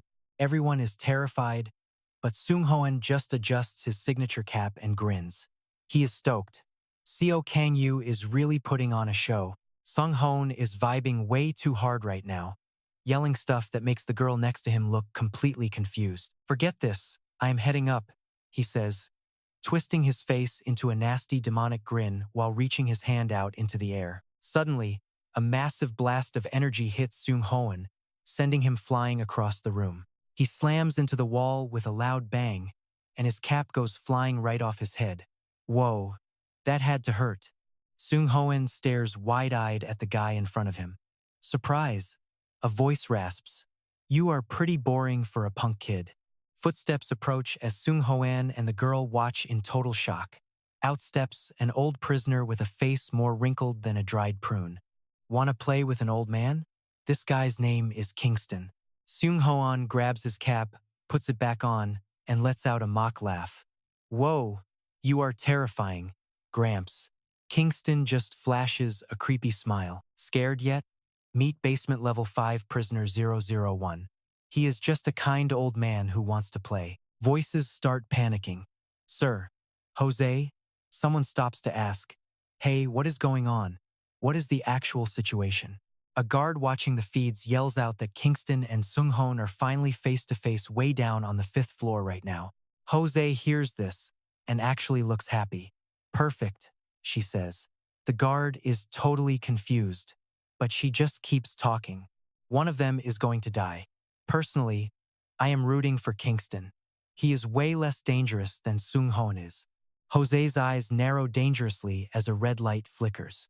"Wait, why is that woman hanging out with him?" she wonders to herself. The screen shows the girl following Supreme. Back in the cell, Seung Mihin smirks. "Hey, Pops, you really think you can play with me?" Kingston beams. "Of course." Seung Hoan starts acting like a spoiled brat, whining that he does not want to play. "Oh, is that so?" Kingston's eyes glow with a deadly light. "But this old man, he really wants to play with you, kid." Kingston was the very first inmate at Lucillus Prison. He is the oldest lifer they have got in the whole place. Unlike the monsters on floors 4 and 5 who killed millions, this guy only ever took out 3 people. Total. His first victim was the strongest, most evil villain alive back then, Caracas. The other high? Just the most talented heroes of that era, Clark and Hilo. Kingston came out of nowhere and slaughtered the 3 most powerful people on the planet. Covered in blood, he yelled out, "I killed everyone they called invincible. So, does that make me the invincible one now?" Back then, Kingston just stood there. "It is useless," he said, before letting the government take him in. On paper, he is considered low risk because he gave himself up after only killing a few people. It happened right when the government and heroes had beef. He has managed to avoid execution for 30 years. Now, back to the present. Kingston holds out his hand, looking all sweet and innocent. "I won't kill you. Let us just play a nice, gentle game, okay? I would feel so guilty if I crushed a little sprout like you." Now, Seung Hoan finally gets serious and prepares to fight. "Oh, is that so?" A hand snaps up, and suddenly, the corpses of those poor guards appear out of nowhere. The bodies float in midair under Seung Hoan's total control. A second later, those corpses crunch down into hovering lumps of raw meat in the sky. With a cold stare, he says, "Fine then, let us play a little game together." Seung Hoan launches those meatballs straight at Kingston, but the old man just stands there, totally chill. Finally, he raises a hand and starts swatting them away so fast you can't even see his arms moving. He is catching every single projectile. He grabs one meatball and uses his other hand to poke it, causing it to explode instantly. Waves of power ripple through the air as Kingston's hands keep dancing through the empty space around him. A moment later, his energy forms a massive whirlpool. Kingston brings both hands together to channel all of that insane, raw power. His eyes turn sharp as blades. He thrusts his hand straight forward, while the fabric of his clothes starts fluttering wildly in the wind. Those meatballs fly straight backward. Instantly, they erupt into massive clouds of blood that just hang there in the middle of the air. Blood droplets rain down on the floor. Seung Hoan just stares up at the red shower, lost in thought. Kingston looks up with those piercing eyes and flashes a devious, wicked grin. When it is finally over, he speaks up. I thought you used psychokinesis, but based on your defense right now, you are not a psychic at all, right? You got any other ways to attack? He snaps back. I already thought of that. I know. Playing with an old man is boring. Where is the fun in killing a dying geezer? Kingston is shocked, then narrows his eyes. You are one arrogant brat. I have met plenty of kids like you frogs in a well, everyone thinking they are the strongest in the world. His foot slides softly across the dusty floor. One heavy stomp shatters the ground, sending massive cracks through the floor. Rocks and debris fly into the air as a smug Kingston emerges from behind his own wall of dust. Suddenly, a blood-curdling scream rings out. The prison guard freaks out and starts shouting in a panic. At this rate, the whole basement is going to collapse. Seo warns them to stop making such a scene. Even with the power of a rank 1 or 2 hero, you cannot wreck this prison. There are 20 layers of specialized walls. How could they possibly be destroyed?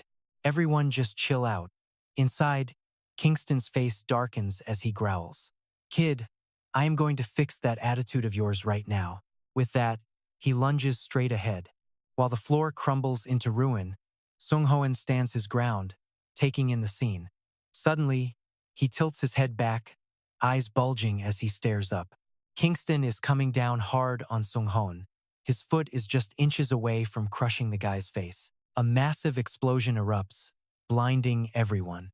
Meanwhile, the sky outside remains choked with thick, black storm clouds. Inside, the guard is still screaming his head off. Seo covers her face, shielding herself from the massive shockwaves. Over here, Seo Cang Yu is just standing outside in total silence. Suddenly, Seo panics and asks, Is everything still okay in there? The guard is too terrified to speak. See, Commander. Who won? She asks impatiently. That is not it. The guard answers under Joe's sharp gaze.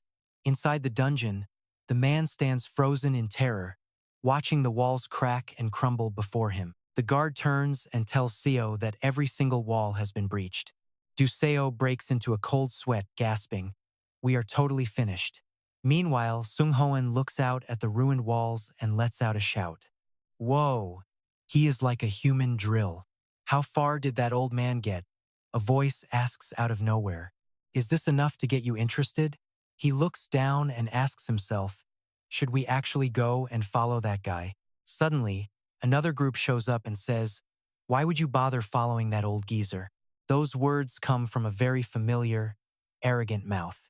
Asinka appears with her 2 henchmen in tow. She flops down on the floor, laughing. Wouldn't it be much more fun to talk to me instead? In the control room, Seo and the guard see this and lose it.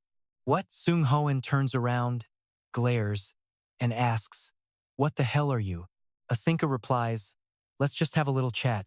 Then you'll find out exactly who I am. Seo looks closer and screams out in total shock. How is that woman on the 5th basement level? The prison guard is still standing there in disbelief. What the heck is this? Asinka looks up, but first, she points right at the camera and says, All you people watching, get lost. Instantly, the entire screen goes pitch black. Seo slams her hand on the table, gritting her teeth. Damn it. Meanwhile, our main hero is still standing silently outside the door. Cang Yu speaks into his collar radio. Commander, the job on the 1st basement level is done, requesting you open the door to the 2nd basement. But the voice on the other end cuts out. Seo Cang Yu, wait. Cang Yu just stands there, waiting. After waiting a bit, he calls back, feeling a little anxious. Commander, there is no response at all. The line has been cut. Once again, the place falls into silence. Maybe the signal is just weak, but Cang Yu stops waiting and pries the heavy steel doors apart with his bare hands. They slide open, revealing a creepy, eerie light. His gaze turns sharp as he mutters, She went down to the lower levels. He starts heading down the stairs toward the 2nd basement. It is not like the upper floors, where you could smell blood before you even stepped inside. No smell at all. Cang Yu bites his lip, staying alert. It is way too clean and peaceful down here. Not a single body in sight. The lights are just flickering, and there is nobody around at all. Cang Yu steps inside, but a sudden scream catches his ear. A female guard comes running out in a total panic, yelling, "Stay away! Do not come near here." Behind her, a pack of monsters with jagged teeth is hot on her heels. The monsters are excited, baring their nasty teeth. The guard keeps running and screaming, "Get away from me!" She spots Cang Yu and stops in her tracks, totally shocked. She rushes toward him, shouting, "Seo Cang Ho." She used the wrong name, which gives Cang Yu a shock. Just a reminder, Seo Cang Ho is actually the hero's brother. The guard is desperate as the monsters hunt her down. Suddenly, a burst of power zips past her and obliterates the monsters in an instant. The girl is just chilling on the floor next to a pile of monster guts. Wait, what? Right beside her is Seo Cang Yu, fist glowing with pure rage. He finally asks if she is still in one piece. She has not heard the news about her man dying yet, so she just lunges at Cang Yu and screams his name. She looks up, totally shocked. "You should be on floor 5. And wait, was that a superpower? Since when? Seriously, have you been hiding this the whole time?" Cang Yu just shoves her off and gets straight to the point. His eyes go cold as he says he is Cang Ho's brother. She is floored. Wait, the hero's brother? Then it hits her. Why are you wearing a guard uniform? Better yet, what are you even doing in this dump? "So you worked with my brother," he says. "It is dangerous here." But she just hits him with, "So sorry, young master." That throws him for a loop. He snaps back, asking, "Who the heck even are you?" The girl puts a hand to her heart, acting all polite. "First time meeting? My bad. I should have introduced myself. I am actually your sister-in-law." "Man, you really are the spitting image of your brother. You know that?" Cang Yu just stands there, totally speechless. Suddenly, a loud voice echoes out from the solitary cells down on basement level 2. "Male!" Someone calls out from the shadows. "Looks like we have ourselves an uninvited guest down here." Mao, looking absolutely lethal, just smirks and says, "You got that right."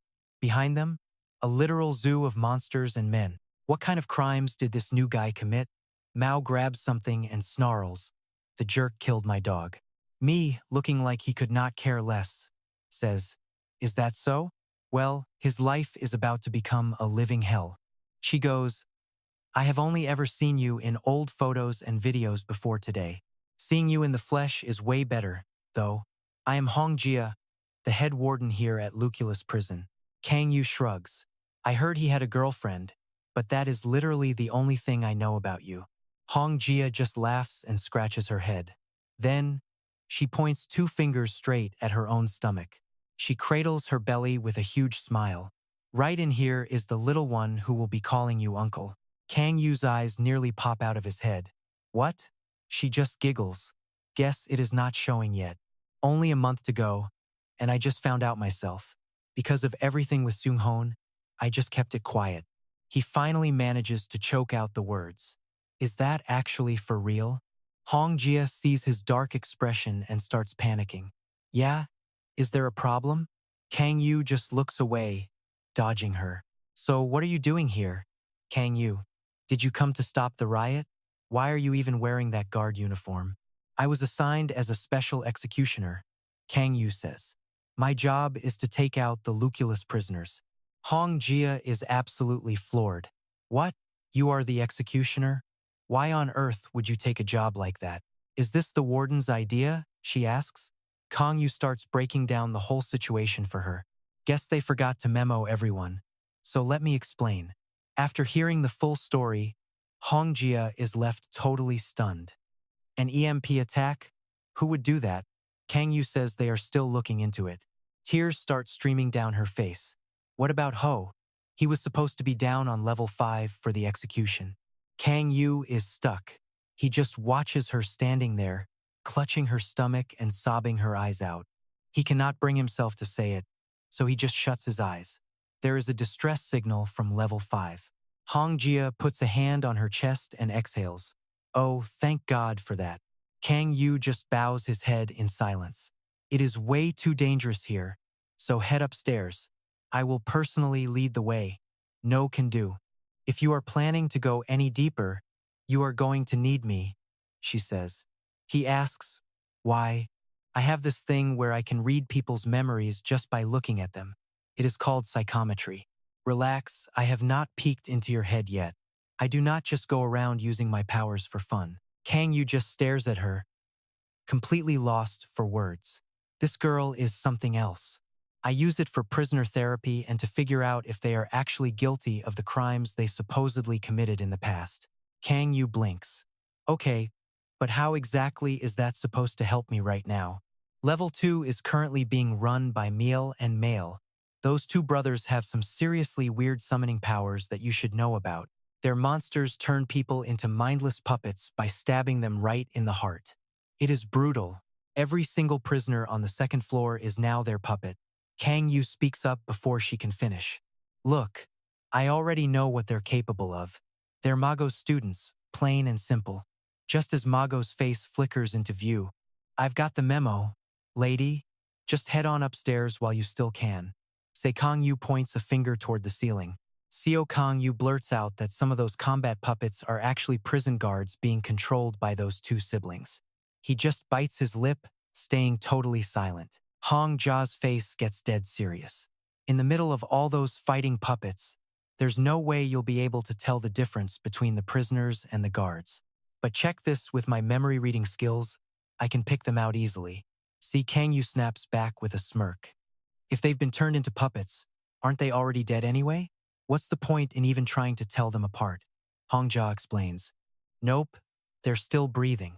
Once those two siblings stop using their powers, everyone will just go back to being their normal selves again. He's dead certain those two won't just quit. But Hong Ja? Yeah, she's way too stubborn to listen to reason right now. She puts a hand on her chest, acting all confident, and says she can talk them down. He tells her it's way too risky in her condition. Then, Hong Ja suddenly speaks up.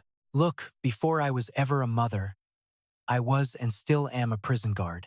That means I've got a duty to fulfill, no matter what happens next. In that moment, the image of his brother, Seo Cang Ho, seems to flicker inside her. Seo Cang Yu bites his lip, staring at Hong Ja in silence, before finally reaching out and speaking up. Fine. Suddenly, these wild waves of power from Seo Cang Yu wrap around Hong Ja, giving her a serious heart attack. That massive energy lifts her right off the ground, leaving her completely stunned and speechless. Whoa! Then she shouts out, wait, what's happening? Seo Cang Yu looks up and answers, it's my ability. It's going to keep you safe from any real danger. Hong Ja freaks out and yells down, hold on, won't this leave you totally wide open? This feels seriously wrong, you know? Meanwhile, the two of them keep pushing forward toward their main objective. Hong Ja lets out a gasp. Right in front of them are these puppets that you can't even identify as guards or prisoners.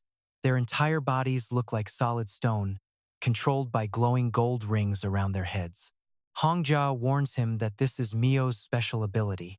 Don't forget that he's already managed to capture a ton of regular prison guards. Seo Cang Yu glares ahead and asks which of these freaks are actually the guards. Give me a second, Hong Ja replies, closing her eyes to focus. When she snaps her eyes open, her pupils start glowing, scanning every single puppet in the room like a high-tech radar. Then she drops the news, those two in the back are the guards. First, we need to take them down and get them all into one group.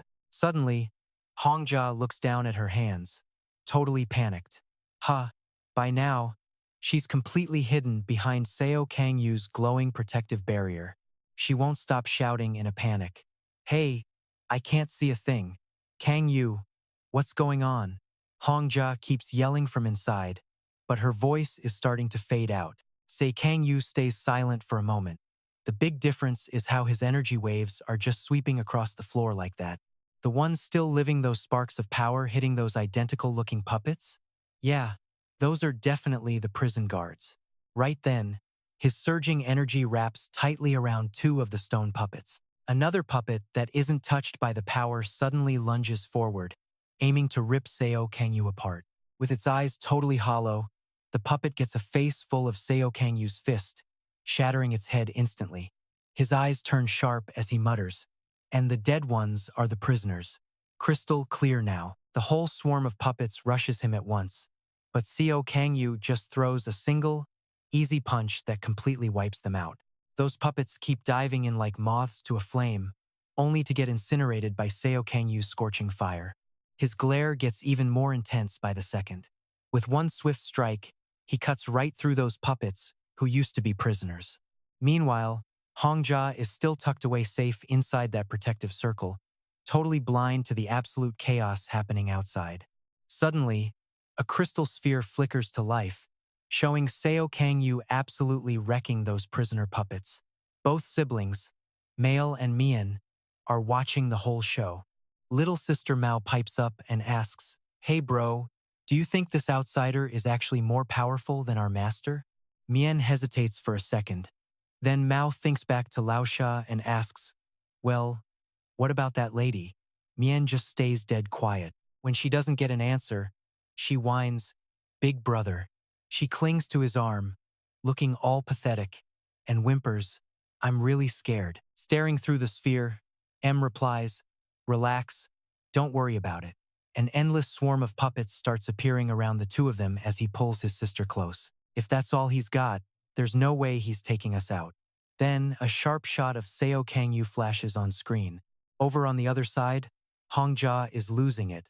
She can't stand being blind to the action and starts yelling out questions. "Seriously? Why'd you lock me in here?" Seo Cang Yu just stands there calmly and asks, "What? Did I actually catch you off guard? My bad. I probably should have given you a heads up first." Hongjia quickly asks, "Wait, how did any of this even happen?" He explains so there's no confusion. "I just shoved the guards out of the way, but all the prisoners? Yeah, they've been executed." She gasps. "Executed?" she asks, totally floored. "But wait, isn't the execution equipment kept all the way down on the 5th basement floor?" Cang Yu coolly replies, "I handled the executions with my own 2 hands." Hongjia screams, "Say what? You're telling me you personally ended them?" Cang Yu. He looks up and asks if there's a problem. She hesitates for a second. "So, who exactly made the call on this?" His gaze was sharp and direct. "I made the call," he snapped. Jia panicked. "Did the warden even clear this?" He just said, "Yeah." She went speechless. "Are you serious? What are you actually doing?" Jia hissed through grit teeth. Cang Yu just looked up, totally unfazed. "Cang Yu, is everything okay?" Jia asked. He just gave her a cold stare. "Look, I am the warden. I am just doing my job here. No big deal," he said. But Jia was not buying that warden excuse. "We are not supposed to kill them. Our whole job is to reform these prisoners, not bury them. Being a warden does not change that." Cang Yu had heard enough and cut her off. "Zip it. I am sick of hearing that idealist garbage from you. Heroes save people. They do not murder them. Only the law has the right to judge anyone, not you." He looked livid. "I know that better than anyone," he spat. "Because of those stupid ideals, good people got butchered by animals who do not understand mercy. Honestly, whether I am a warden or some big hero, it does not even matter. I am finally doing what should have been done years ago.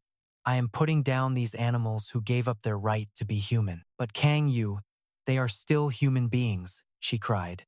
He was so furious he could not even find the words to respond. "What did you say?" Jia looked down, terrified. He screamed at her in rage. "How can you even think that? You seriously call those things human? From the 2nd basement down, there are monsters who slaughtered hundreds of thousands of innocent people. Every single one of them deserves to die. Look, in the past, innocent people died by mistake, and everyone argued about the death penalty for ages. But since the mind readers showed up, we do not make mistakes anymore. No more innocent people getting the shaft." "Jia, you know that, right?" But she kept pushing her point. "They all have their own backstories, though," she insisted. He was speechless. "Their stories? Really?" She kept going. "Especially Meal and Male. Cang Yu cut her off immediately. Wait, what? Everyone on this planet has a story. Do you think the victims they butchered did not have stories too? Jia just stared at the floor, totally lost. That was when Cang Yu made his final choice. They are either dying by my hand or the executioners. What is the difference? Am I right? Jia, she would not quit. The death penalty is not the same thing as a massacre. Dealing with this self-righteous saint was getting real old. Maybe Jia needs her own boyfriend murdered by a prisoner to understand what real pain feels like. Cang Yu finally snapped and screamed. Drop it. Not another word. He held up a hand, giving her a dead serious warning. This conversation is over. Keep acting like this and I will ship you back to the surface. Got it? I am doing this my way. Jia just stood there, sweating in silence. The atmosphere inside the prison started getting all hazy and weird. Cang Yu kept walking forward while Jia stayed tucked inside the safety of his glowing protection circle. Red energy circles flickered to life, summoning puppets that looked way tougher than the last batch. Cang Yu asked, which ones are the guards? Jia pointed them out. Those three in the back. He nodded and started reaching for the puppet squad. Jia was still looking down, totally dazed, when she suddenly whispered, Cang Ho is going to be so heartbroken. Look, if the saint knew her own lover was already dead, she would be feeling a whole lot worse right now. Cang Yu was ready to shred those puppets, but when he heard that, his eyes went absolutely wild with rage. He just stopped dead in his tracks, letting the puppets swing their weapons. A massive blade of energy slammed right into his neck. Cang Yu's face went completely dark with pure fury as the tip of the weapon just shattered against him. That haunting voice echoed in his head again. Cang Ho is going to be so sad. His eyes looked ready to pop. His eyes were glowing like fire while those puppets kept stabbing him, but he did not have a single scratch. Cang Yu felt all that stress and rage building up inside until he finally threw a lethal punch. Those preachy ideals were still echoing in his skull. Cang Yu was going completely berserk now. He just wanted to release all that pent-up resentment. His teammate's voice flashed in his head, followed by his brother's image, right before he threw a massive punch. Cang Yu was done holding back his rage. Jia was absolutely terrified just watching the sheer violence of it all. One puppet got instantly shredded by a blast of energy.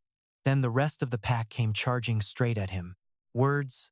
What are words even good for? Is this bad luck or a blessing? Glowing red energy orbs began swirling in a massive vortex. This was all of Cang Yu's pent-up misery. The orbs just hung there in the air, waiting for his command. 5 of those orbs slammed directly into the prisoner puppets. They exploded into red mist, and the pressure in the room finally started to drop. Massive explosions ripped through the air. You could hear them screaming in pain. It was brutal. A rain of blood soaked Cang Yu's head after he finished off the prisoners. He just stood there, silent, in the middle of all that gore. She watched the screen and smirked. Her eyes literally lit up. She covered her face, squealing like a total fangirl. Damn, he is looking even cooler now. Seo Cang Yu is strutting with Hongja, just absolutely wrecking those prison puppets. Then boom, a shield orb pops up to protect Hongja. The visuals are overlapping like crazy. Hongja is trying to keep up. Suddenly, 3 guards appear. 3 puppets are here. Seo Cang Yu just says, hold on a second. But then something makes him snap his head around. A gold ring appears and a voice goes, nice to meet you. The male twins stroll in like they own the place, acting totally chill and unbothered. An outsider? The twins are shook when he talks back. You guys actually came out to play. Cang Yu gives them the death stare. You just made my life a lot easier, and honestly, I am loving it. The stone doors slowly creak open. Right behind the siblings, this massive monster starts looming over everything. Hong Jia screams for Mien. Mien just acts cool and says, hey Hong Ria, why aren't you dead yet? Drop your powers right now. Cang Yu raises his hand and says, I will give you a quick and painless death. Mi hugs her sister and asks, is there a choice where we do not die? He replies, downstairs, I gave everyone a choice to use the cameras or not. Simple as that. But for you beasts who slaughtered people on basement level 2, Your only option is the grave. Mian brings up his master. Hey, outsider. I heard you were colleagues with my teacher.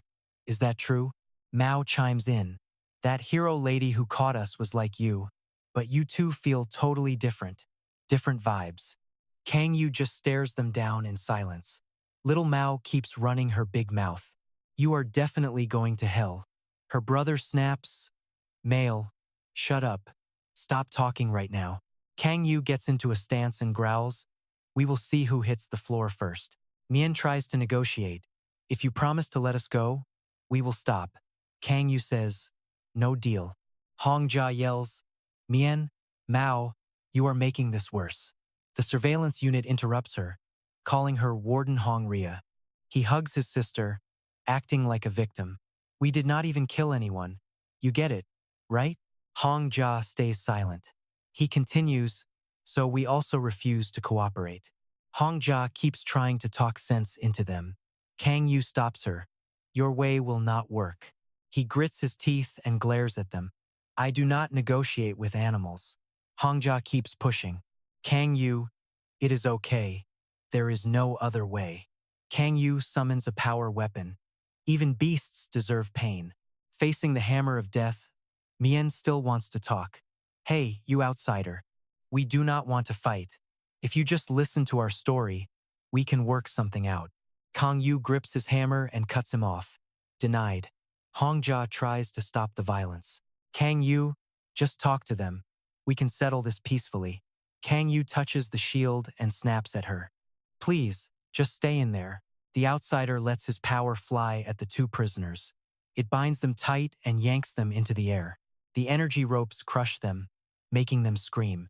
A vision of a twisted torturer appears as he explains his methods. Cang Yu's eyes turn blood red. I already know exactly how to break people like you.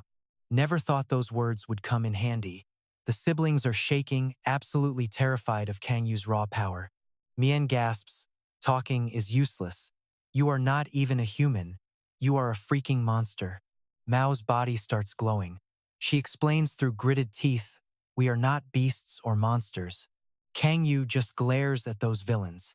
Suddenly, two different guys are tied up where the siblings were. Swapped. Voices ring out. We are just humans with special powers. Suddenly, he crushes those two in midair. Blood sprays everywhere while the voices keep echoing in the room. Why won't they call us human? What is the real difference between us and everyone else anyway? A horde of puppets is rushing toward Cang Yu. Yellow rings mean white puppets. Red rings mean black ones. In a literal blink, Cang Yu slices through every single one of those puppet heads. He grits his teeth, realizing he got played. Damn it. Mao watches through the orb, sweating and shaking in fear. Mian nervously looked back and asked, Mao, need some backup? The brat just snapped. No way. I got this. His defense is way too strong. Right then, Mian was hiding behind the wall of puppets up front. Mao raised her hand, forming a glowing magic circle and yelled, Let me help you. She slammed the seal onto the sphere. Suddenly, that massive magic circle expanded and dropped right in front of Seo Cang Yu's face. Glowing red rings lit up the sky, and hideous, giant monsters started crawling out of the summoning circles. So this is a summoner's power. A beast with two bulging, watery eyes emerged, looking absolutely disgusting. But they were nothing compared to him. Seo Cang Yu didn't flinch, charging straight at the pack of monsters. He leaped onto the beast's back, every kick bursting with raw power as he lunged toward the monsters in the rear. The horde of monsters scrambled around, bumping into each other in total chaos. Seo Cang Yu dove into the crowd, unleashing a massive wave of energy that sliced right through the monster on his right. Then he carved through the ones on the left. He circled the beasts, then stopped, biting his lip and waiting. Mao watched through the crystal ball, sweating buckets at the sight. She turned to her brother and cried, How much longer can you hold? Mian gritted his teeth and replied, Maybe about 10 minutes. 10 minutes. She dropped her hand and bit her finger until it bled. She held her bloodied finger over the sphere and screamed, This is it. Then, the girl slammed her bloody palm right onto the glowing crystal ball. A crushing pressure suddenly dropped, making Mian spin around in shock. The power leveled everything below, burying the entire area in thick dust. Mao covered her mouth, coughing from the debris. Mian looked up, his face filled with pure confusion. What just happened? Suddenly, a shadow appeared. Seo Cang Yu was standing right in front of the two prisoners. Mao started sobbing, and her brother was just as terrified. That's when Seo Cang Yu finally opened his mouth. Thinking back, if I tracked you down one by one, a massive crater, punched through dozens of layers, was revealed. Seo Cang Yu had smashed it all. Light poured from above as he glared down at those two. Your lives end here. Shut down your powers now, and I will make sure your end is quick and painless. His energy surged, hitting the two of them hard. That massive hole in the wall was enough to leave anyone shaking. The siblings gasped in horror. Just how many different powers does this guy actually have? Seo Cang Yu stepped closer, fist clenched. Deactivate your ability. Do it now. He looked like a god of death. The two prisoners looked up at him, their eyes wide with absolute panic. Mian ground his teeth and raised both hands. Magic circles instantly flared up in the air. Even Seo Cang Yu looked up in surprise. A swarm of giant puppets emerged from the magic circles, lining up to take on Seo Cang Yu. The tallest puppet was named Michael. The second one with the pitch-black face was Gabriel. The third, with wings everywhere, was Raphael. The fourth had 3 eyes and a mouth split wide to its ears, Uriel. Suddenly, 2 cross-slashes flashed through the air. Seo Cang Yu moved like lightning, carving through those giant puppets in one clean move. The siblings spun around to see their final shield. Their jaws dropped as they stared at the total destruction. Mian frantically waved his hands, creating another magic circle. Suddenly, the prison guards were all released and fell out. They woke up dazed and confused. Mian summoned the guard puppets and screamed, "Stay away from us. If you don't let us walk away, then all these guards he was trying to use them as human shields." Seo Cang Yu coldly cut him off. Deactivate your power and set every single guard free. Now, a sudden scream rang out, leaving him stunned. His expression turned dead serious as he realized what happened. He saw his sister bound by Seo Cang Yu's overwhelming energy. She screamed in terror, "Big brother, help me." Seo Cang Yu stepped forward and said coldly, "I will make your sister's death slow and agonizing." Mao shrieked in pain. Her screams echoed, making Mian lose his mind. "It hurts, brother. It hurts so much." Seo just stood there, watching. Mao wouldn't stop screaming. Finally, Mian couldn't take it anymore and broke down, crying out. He collapsed to the ground, begging for mercy. "I will stop. I will deactivate my power. Just let me talk to the warden." Seo Cang Yu snapped back. "Shut it down first." Now, his eyes were cold, sharp, and absolutely dead set. Mao's agonizing scream rang out again, making Mian jump. Seo Cang Yu simply said, "Then I will stop." A moment later, light flooded down. The two siblings were sitting on the ground, holding hands and huddled together. A moment later, the guards snapped out of it, screaming as they woke up. The prisoners were just as confused, regaining consciousness and panicking. "Wait, what?" The crowd looks at the scene, totally baffled. What the hell is even happening right now? They were all asking why they were there when Seo Cang Yu's power suddenly slashed through. That energy blast just sliced those low-life prisoners right in half. Blood sprays everywhere, leaving the two siblings absolutely paralyzed with pure terror. The guards are shaking in their boots at the sight. One of them stammers out, "Hero Seo Cang Yu, what in the world is going on here?" He just turns and says, "Everyone get to the upper floor." They head up, still tripping out. "Oh, I get it now." That is when Mian speaks up. "I have stopped using my abilities, so you better make good on your promise, man."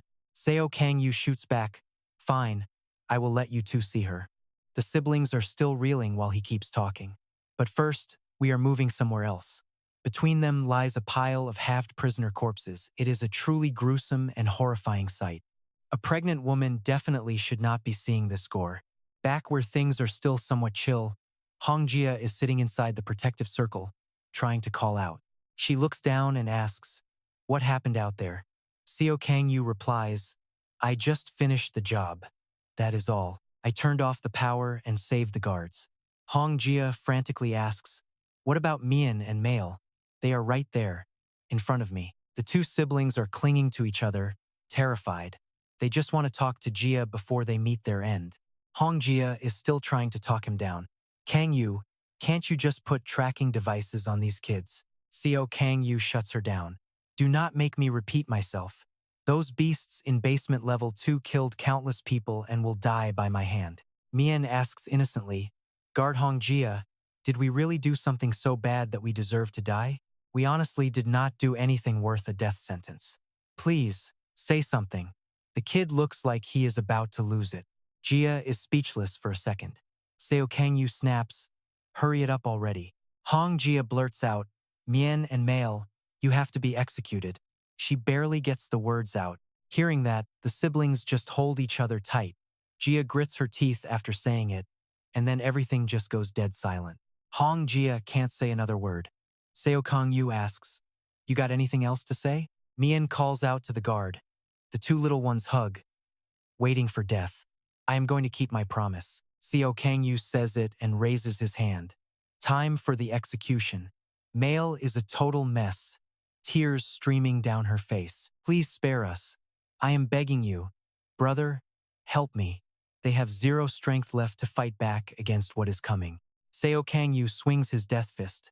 The power blast releases a massive wave of energy, kicking up a huge cloud of dust and debris.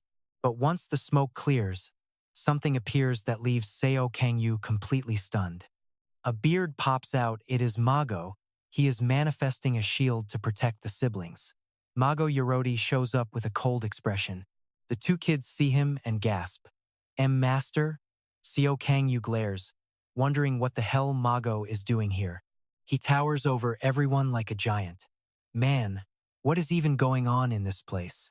Mago's image is right there, shielding his two disciples. Seo Cang Yu can only shout, what the hell? Is this some twin ability? No, summoning an illusion? Prisoners on basement level 2 shouldn't have defense magic this high level. Mago is the one using this power. But why? Seo Cang Yu wonders why he would waste defense magic on these two. Whatever, he mutters, and then he starts summoning a massive wave of his own insanely powerful and massive energy. Doesn't matter what happens, nothing changes. The siblings are still clinging to each other in terror. His fist flies forward and shatters the barrier, sending shards everywhere. But then, Mago's image keeps throwing down magic circles to pin Seo Cang Yu. He grits his teeth. You old fossil, what the hell are you doing? Why is he doing this? Mago is putting everything he has into protecting those two prisoners, even as the red energy keeps coming. Seo Cang Yu smashes through the magic circles, leaving only that original blue shield standing between them. As the pieces fall, Mago's face stays as calm as ever. Seo Cang Yu's gaze is sharp, but he stops. He has already smashed through countless layers of Mago's defense. Mian panics, holding his sister who looks like she is about to pass out. He looks totally annoyed, but he just cannot shake this heavy, annoyed feeling in his gut. The scene shifts to a bright, blue sky. The whole squad of heroes is gathered right there, smiling and hanging out together in a beautiful field of flowers. They are watching Mago laugh and play with a bunch of kids. The curly-haired hero asks, is he not tired yet? The bald guy was cracking up, trying to play peacemaker. Curly just turned to Tom with a huge, goofy grin. Hey Tommy, are we having kids after we tie the knot? Tom snapped back. When did I ever say I was marrying you? Curly kept poking the bear. Seriously, cut it out. I cannot stand players like you who go around breaking hearts. I have never cheated on anyone, Curly protested. Lao Sa saw them going at it and cut in. Enough already. Stop the bickering. Suddenly, a loud shout caught everyone off guard. They all spun around to look. Look at this, Mago was hugging a bunch of kids, telling the guys to stop just watching from up there and come play. The sky was still bright and blue back then. Seo Cang Yu's crew joined the fun, messing around and laughing with the little kids. But Seo stayed back, just chilling under a tree and watching silently. Suddenly, Mago called his name. He walked over and asked, you do not like kids or something? It is not that, Seo replied. I just honestly have no clue how to act around them. It is awkward. The old man laughed, sat down, and said, just do what your parents did when you were a little kid. Seo Cang Yu did not blink. My parents died right after I was born. My brother was the only family I ever had. Mago started sweating, feeling like a total jerk. He cleared his throat, coughed a bit, and mumbled, look, I am really sorry. He shot a nervous glance at Yu, who quickly looked away to avoid the awkward vibe. Suddenly, Mago perked up and called out to Cang Yu. He pointed at himself and said, fine, then practice with me. Try acting like a baby. Seo looked at him like he had 3 heads and just let out a confused, what? Mago started laughing. Ho ho ho. Just kidding. Man, just trying to lighten the mood a little. I really did not think you could make a face like that, but I was not totally joking. If things get hard, you can always just act like a brat around me. Seo Cang Yu stayed quiet, watching his teammates run around with the kids in the sun. I will pass, he said. Suddenly, the sky turned pitch black and the rain started coming down hard. That is when Seung Hoan showed up, reaching out and covered in blood. Seo Cang Yu stood frozen under the freezing rain. He looked down and gasped. There they were, Curly and Tom, holding onto each other for dear life, just waiting for the end to come. He looked over and saw Lausa and the monk. They were not breathing. Blood was dripping everywhere, hitting the ground. Seo Cang Yu snapped. Tears of blood streamed down his face as his rage boiled over. While he was drowning in despair, a voice called out. Mago, clinging to life, was still trying to comfort him. It is okay, do not worry. Even though he could not open his eyes anymore, he said it would be fine. Suddenly, the vision shattered, and we are back. Seo Cang Yu unleashed a punch that absolutely demolished those magic circles. Only one shield was left. Inside, Mauel had already passed out cold from the sheer pressure of it all. Mien was the only one left, panicking hard. Mago's protective barrier was slowly starting to fade away into nothing. He closed his eyes and flashed a kind smile. Seo Cang Yu watched helplessly as his power surged forward. Seo Cang Yu just let go of Hong Jia, leaving her totally freaked out. What? Hey, once she was safe on the ground, he asked, can you read the memories attached to a person's special power? Hong Jia nodded. Yeah, I can do that. Seo pointed up and told her, then read that memory for me. I need to know what that old man was thinking when he pulled a stunt like this. Hong Jia looked over at Mago and the massive shield, looking totally confused. Is that really the hero Mago? A moment later, she finally revealed the memory. In her hands, she saw Mago and those 2 death row brothers just hanging out. This was Mago's deepest memory. Seo Cang Yu sat on the ground, annoyed. This is gross, he grumbled. Hong Jia disagreed, saying it was cute. Then he asked, why are those killers even in these memories anyway? Why? She explained that Mago used his power on them. When Seo glared at her, she quickly yelled, hey, I did not put them there on purpose. Seo Cang Yu cut her off. I am telling you this now so there is no misunderstanding between us. I do not care what their story is. I am still going to execute those murderers. The 3 figures in her hand started shaking with absolute, pure terror. I get it, she replied. Once they were done talking, Hong Jia dropped all 3 of them back down. High above, a massive chandelier hanging from the ceiling flickered to life, lighting up the room. Then, the iron cages were rolled out. A guy slammed his gavel down and yelled, welcome ladies and gentlemen, the auction for these gifted individuals begins now. Some person in literal rags was gripping the iron bars, staring out at the crowd. Their face was pale and exhausted. This was a nightmare scenario, a total dead end with no way out. Look at these 2 siblings, Meal and Male, locked in a cage together, staring into the void with cold, lifeless eyes. They were only 6. It was auction day for superpowered freaks, just a twisted hobby for high-rolling VIP collectors. Hidden deep under Hongtan City is a secret auction house. Meal and Male, their own father sold them out. The heavy hitters are special rank or shapeshifters. Those guys bring in the real big bucks. Summoners are common and cheap. So, the siblings played it low-key, hiding what they could actually do. Time dragged on. Nobody wanted them. Just as they were about to be tossed like trash, a guard cracked the cage open and barked, "Get out. Someone finally bought your sorry hides." Waiting for them, a man and a woman, the new owners. The lady takes one look and gets all excited. "Oh, these the kids? They summon angels and demons?" The guy asks, "That why you want them?" "Better be sure, because there are 0 refunds here." She just laughs him off. "I am just curious," she says. The guy grunts back, "Come again?" She looks like a total psycho. She smirks. "You are too young to get it now, but you will learn soon enough." She gives them this wicked, sinister look. Her eyes are bulging out like she is tripped out on some serious drugs. Suddenly, a massive surge of power blasts from the ceiling. Both of them look up, completely caught off guard. A massive ball of flaming lava comes crashing down right on top of them. The entire building shatters as that energy wave turns everything into total rubble. Scene change. The sky is nothing but a thick blanket of dust and smoke. A giant, ruined crater now sits in the middle of the city. The rich couple, barely safe inside a magic shield, scream in absolute, pure horror. What was that? The kids are also tucked away safely inside a magic barrier. Meal grabs his sister's shoulder. "Mail, are you okay?" She is too terrified to even breathe. "Meal, what the heck is happening?" Everyone is trapped in these shields. Suddenly, a loud laugh echoes from above, making the siblings look up in shock. "Oh ho ho!" That iconic beard appears. Old man Mago is stroking his whiskers and grinning like a fool. Next to him, a girl with bunny ears floats around. He acts all playful. "It is just magic." The bunny girl snaps, "Knock it off, Mago. That is Lepus, his assistant.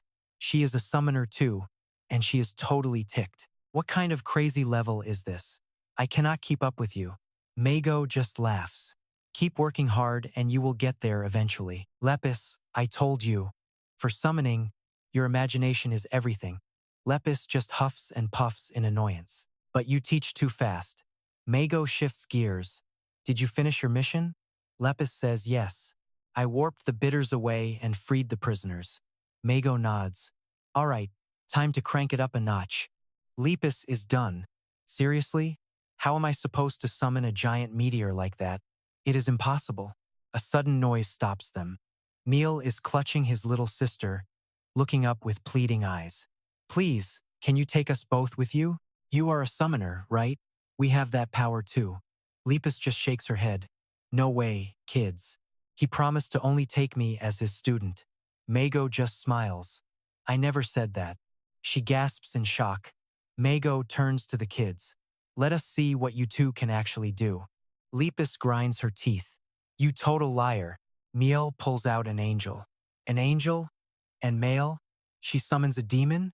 A real demon?" Lepus is stunned.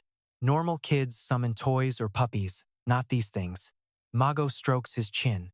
"Well, isn't that something?" He checks them out, thinking they are pretty interesting.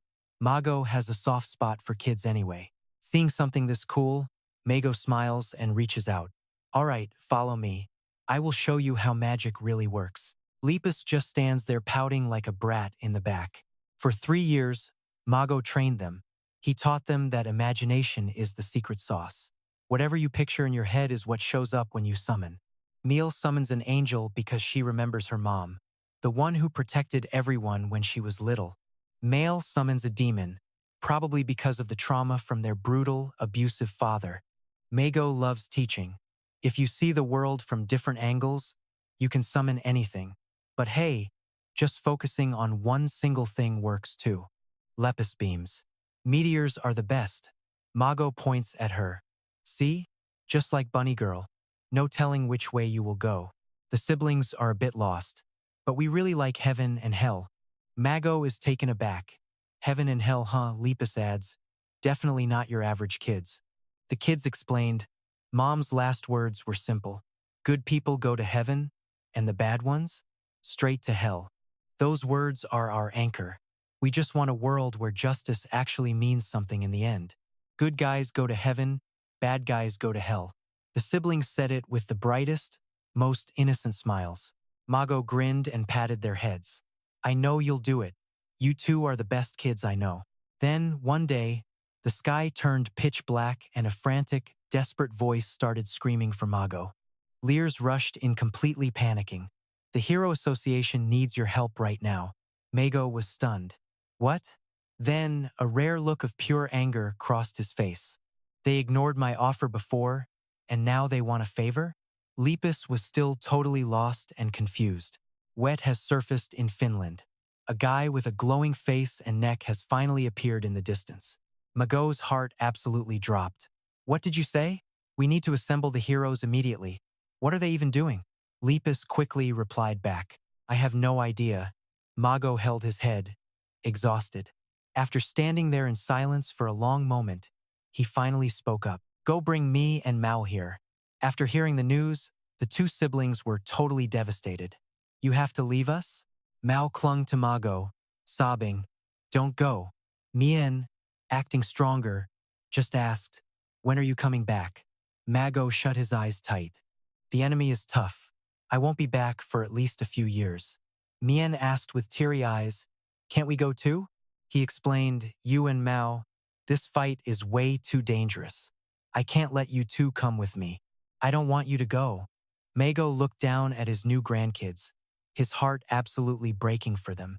Mal's face was a mess of tears. I don't want to be abandoned again. Lip snapped back. Abandoned? You aren't trash. Mago called them over gently. Mien, Mao, take this as my parting gift. My special crest is now on your clothes, so everyone at the shelter will know to take care of you. As he spoke, he began transferring his own power directly into the two siblings. Mago closed his eyes and whispered, we will meet again soon. Little did he know, this would be their final goodbye. The kids huddled together and sobbed. He gave them one last order. Make sure you grow up to be good people. But after Mien and Mauel left Mago, they skipped the shelter. They were way too scared of meeting strangers. Instead, the kids went somewhere remote to master their powers. What kind of power do we need to be good by the time we see Mago again? Suddenly, Mien started radiating a bright, glowing yellow aura from her entire body. What is actually good? What is evil? Visions of angels and demons appeared, while Maul began venting a blood-red aura that represented the devil itself. What should we do with our powers? 2 years later, Mien and Maul decided to define good and evil their own way and went home. The good go to heaven, and the bad go straight to hell. They started building their own twisted version of heaven and hell, calling it Utopia. You could see the pure, unhinged excitement written all over their faces. In just 1 month, Mien and Maul transformed the entire city into their personal paradise. They watched everyone closely, summoning their angels and demons to judge them. They decided right then and there who deserved heaven and who belonged in hell forever. These standards were set by the twins, based entirely on the stories they heard from their mother when they were little kids. Things people shouldn't do: stealing, littering, causing a scene, lying, or betraying their friends. Those were the rules. Deep in their childhood memories, these rules had become an obsession that would never, ever fade away. Even for those who followed the rules, they would summon a demon and whisper with a smile, I am always watching you. You have lived a good life. The woman clutched her child, terrified, and begged, please, someone just help us. It replied, don't be scared. This isn't the end. Then, it commanded a demon to impale the poor mother and child. It spoke with pride, you're going to have such a beautiful dream in heaven. The mother screamed out in pure, agonizing despair, while the kid just folded its hands and whispered forever with a smile. They had no idea the chaos and that massive new tower had already caught the Hero Association's attention. A man with a stern, rugged face barked out, all right, let's get this meeting started. This was Authority, the chairman of the Hero Association. He spoke up again. I have already made the announcement. Why is everyone missing? All he saw in front of him were 3 young guys slumping in their chairs. A blonde girl shrugged and replied, well, I guess they are all on vacation or something like that. That was Xiao Benju, a rank 3 hero. One of the guys, chewing on some candy, spoke up. Just go ahead and open the file so we can see what is going on. This guy was Kusta, another rank 3 hero. A few dim light bulbs flickered weakly above them. After scanning the data, both Kusta and Xiao Benju were totally stunned. What the hell is this? Kusta gasped. A level 1 is actually this insane? That is 1 in a million. Xiao Benju added, sounding frustrated. Damn it, I need a promotion. I want that rank. The authority chairman asks, rank 3? You want to take a shot? Xiao Benzu sighs, boss, that is not going to work at all. She stares at the file showing the 2 siblings. But seriously, why did you pick this tiny backwater village? Anyway, level 1 zone. It won't do much for a hero stats. The authority boss explains calmly to the group. Yeah, I chose it because these kids are rated as level 1 villains. Kusta asks. So, how old are they exactly? The chairman says, around 10. The guy gasps. Just kids and they have already conquered an entire village? Xiao Benzu adds that after their second evolution, they could hit level 2 or even level 3 villain status. Should we gear up before taking them down? Kusta asks. Xiao Benzu just gives a wide, confident smirk. It will take at least 5 years for them to grow any further, so we don't need much prep. Kusta yells, that long? The authority pipes up. One more thing. These 2 are Mago's disciples. Kusta's jaw drops at the news. Wait, what? Mago? Xiao Benju groans. Ugh, I knew it. Then a heated argument blows up between the 2 young heroes. We should probably tell Mago about this. He went to Finland to catch East W, so just tell him to come back after he finishes. The authority sits silently during the debate. Suddenly, a hand with a killer set of nails pops into view. The person who stayed quiet this whole time suddenly raises her hand to volunteer. She is wearing a mask, has hair clips everywhere, and literal hearts in her eyes. Can I go? This girl is K2, a rank 3 hero. Cut to a sunset with a glowing golden sky as a single wheel rolls across the ground. K2 stops her bike to look around. She is riding a stylish pink motorcycle with plenty of personality. She rests her hands on her helmet. Then she pulls off her helmet and gasps. Whoa! Tons of gold and red rings are floating in the air, sparkling under the bright sun. She cannot help but marvel at the magnificent and breathtaking view. She has no idea she is being watched through a crystal ball. On this side, the siblings are tracking every single one of K2's moves. Mao sounds worried. Brother, there is a stranger. Mi just grunts back. Meanwhile, K2's heart-shaped eyes are locked on the target. The sunset sky is still glowing bright. K2 pulls out her phone to snap some selfies with the puppets. She snaps a photo and whispers, ooh, special powers. Is it brainwashing? Or are they just taking a long nap? I do not think they are dead. Huh? What was that? She spins around as the demon and angel from before transform into those twin siblings. As K2 stands there shocked, Mi finally speaks up to her. Stranger, why are you here? Both kids stare her down with total suspicion. K2 just rubs her hands together, eyes sparkling with absolute wonder. Whoa, those are some seriously cool powers. What else can you guys actually do? Anything else fancy? Mi snaps back. You should be answering our questions first. K2 just keeps on talking. She points toward those glowing red and gold rings floating in the air. Does your master know about this? About this stuff, after all, the master does have a lot of disciples who are summoners, doesn't he? The siblings look totally confused. K2 throws out another question. Did you kids learn that summoning magic from the master? Mi asks in a total panic. Who are you? Both kids are sweating bullets while they wait. I am your senior, guys. K2 makes a creepy face and sticks her tongue out. Remember that. Mi protects his sister and says, we have no seniors besides Lias. She laughs. Master scrubbed my name from the list of disciples. As Mi frowns, she keeps on going. I guess I was just a little too into sharp objects. She rolls up her sleeves, showing off a bunch of scars all over her arms. She runs her claws over those old wounds. Master said I needed to learn some defense spells to protect myself. Too bad I hated that stuff. So I never listened to a word he said. He stopped paying attention to me after that. The twins are totally lost now. Suddenly, K2 shouts out. How embarrassing. She hunches over, looking exhausted. Master is just the worst. Seriously, the worst. Then K2 starts laughing like a maniac, clutching her face while tears pour down. It's wrong, it is all wrong. It is just so wrong. The kids are terrified by the scene. Mao huddles close to her brother and whispers, "Big brother, she is scary." K2 screams in agony, "Master, you told me I actually had a real talent for magic.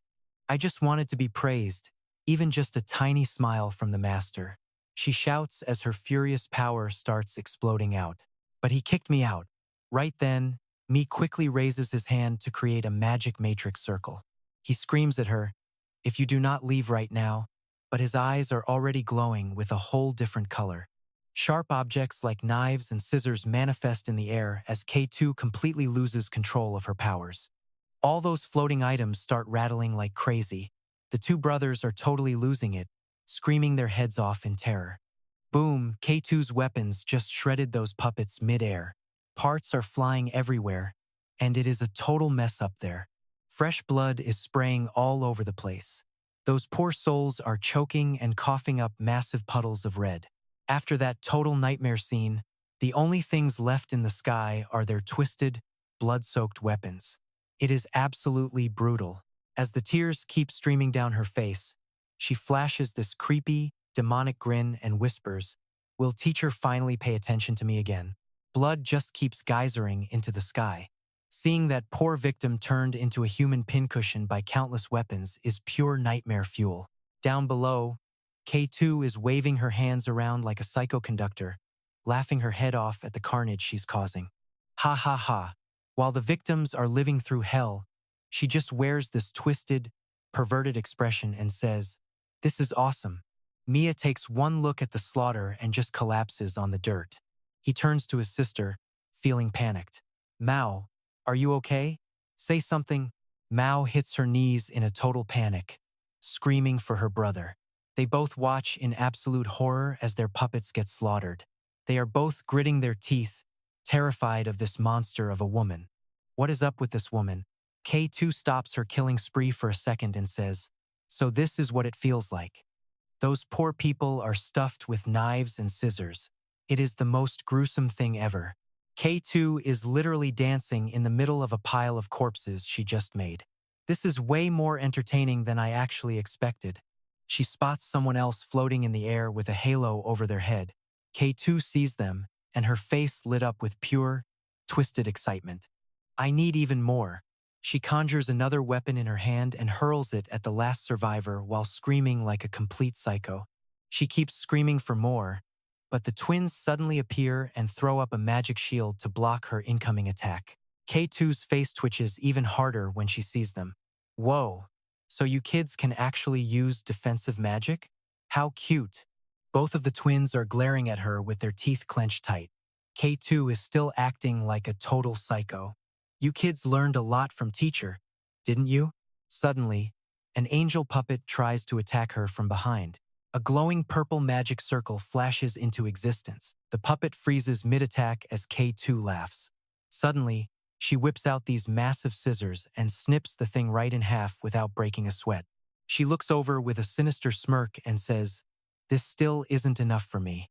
Mia snaps back, yelling at her, "You are a monster, and you are going straight to hell."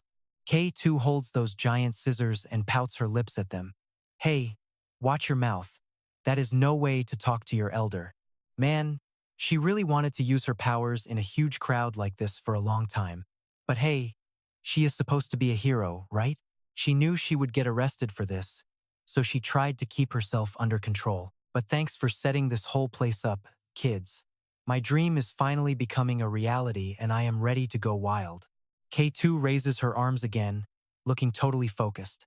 "I think I can finally summon the big one right now." K2's expression completely shifts as she grits her teeth and breaks into a cold sweat. She finally can't take it anymore and lets out a deafening scream. The twins are absolutely losing their minds again. K2's mouth hangs wide open as she lets out a primal scream. Suddenly, a massive box cutter blade starts emerging. That giant blade is literally tearing through a rip in the sky.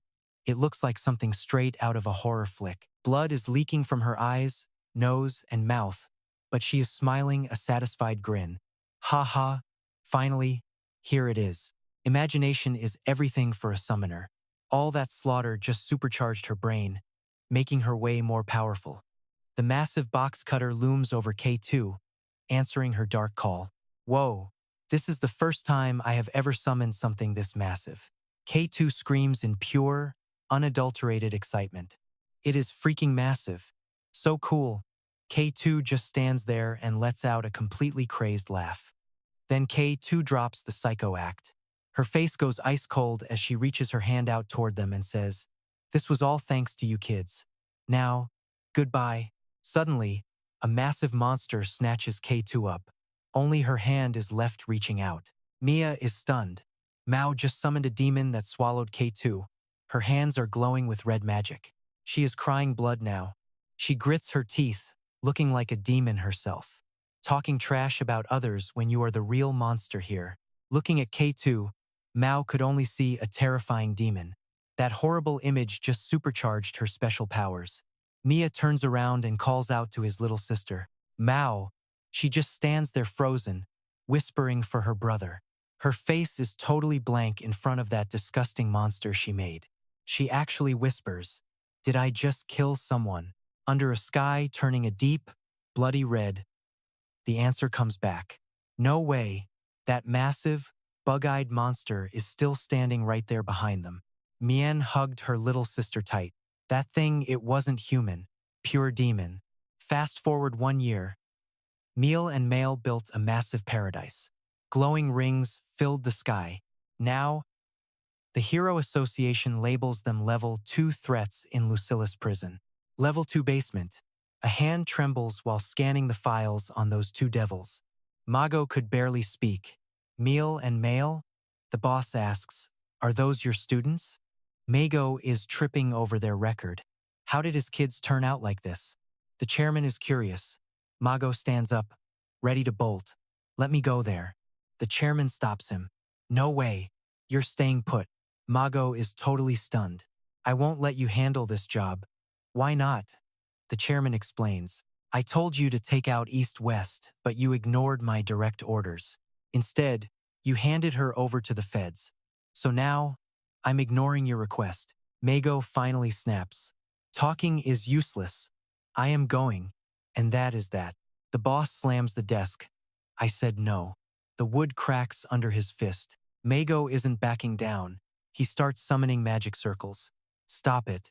You sound like a power-hungry psycho." Suddenly, a new voice chimes in. "Let me." A girl appears, breaking the tension between Mago and the boss. It's Lausa. "I'll go." Level 3 hero.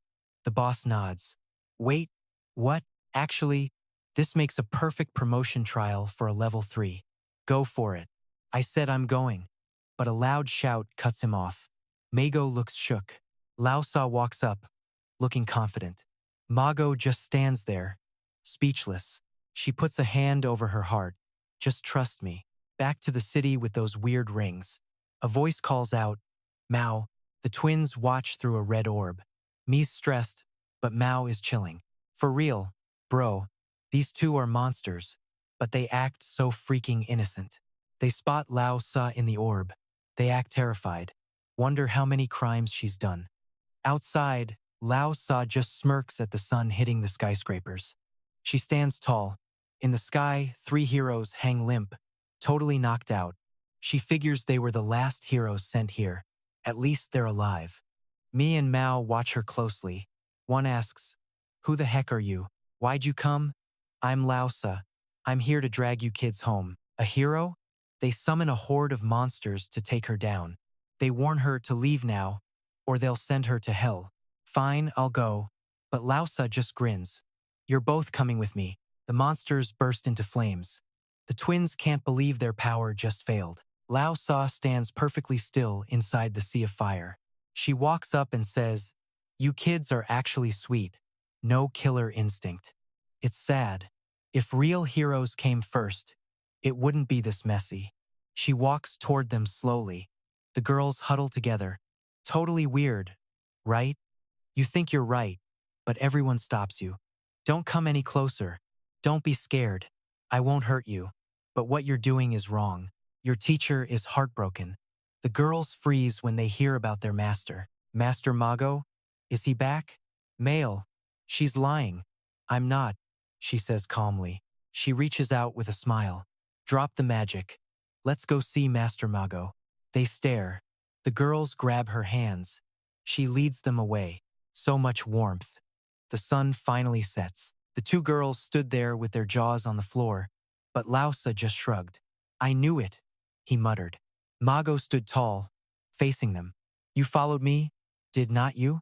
The girls lunged into Mago's arms. He pulled them in for a massive hug. Master, Mao cried out. They were total emotional wrecks, sobbing and snotting everywhere while they talked. Master, the truth is, our powers are not normal. They are actually a rare type of special ability. Mom told us we had to keep it a secret from everyone. Mago listened to them and looked shocked. You only take summoners as students, right? We are so sorry for lying to you. He looked at them and asked, do you really think I only take summoners? Who told you that? A hero named Kwai Thursday. She claimed she was your official apprentice. Mago remembered her but could not believe his ears. My apprentice? No way. I have never taken anyone under my wing except for you two and Lepus. His explanation stunned the girls. I only met her once at the association and gave her a few pointers. That was it.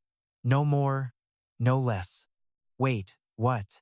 Finally back together after 3 whole years, they started catching up on everything that happened while they were apart. The kids talked about how hard they tried to be good and how people totally misunderstood them the whole time. It was a rough road. Me and Mail still did not get it. Mago just stood there, watching the two of them sleep peacefully on the grass. Lao Sa spoke up from behind him. You done talking to the kids yet? She looked at him with a dead serious expression. Can you leave them in my care? Lao Sa did not answer directly but brought up something else entirely.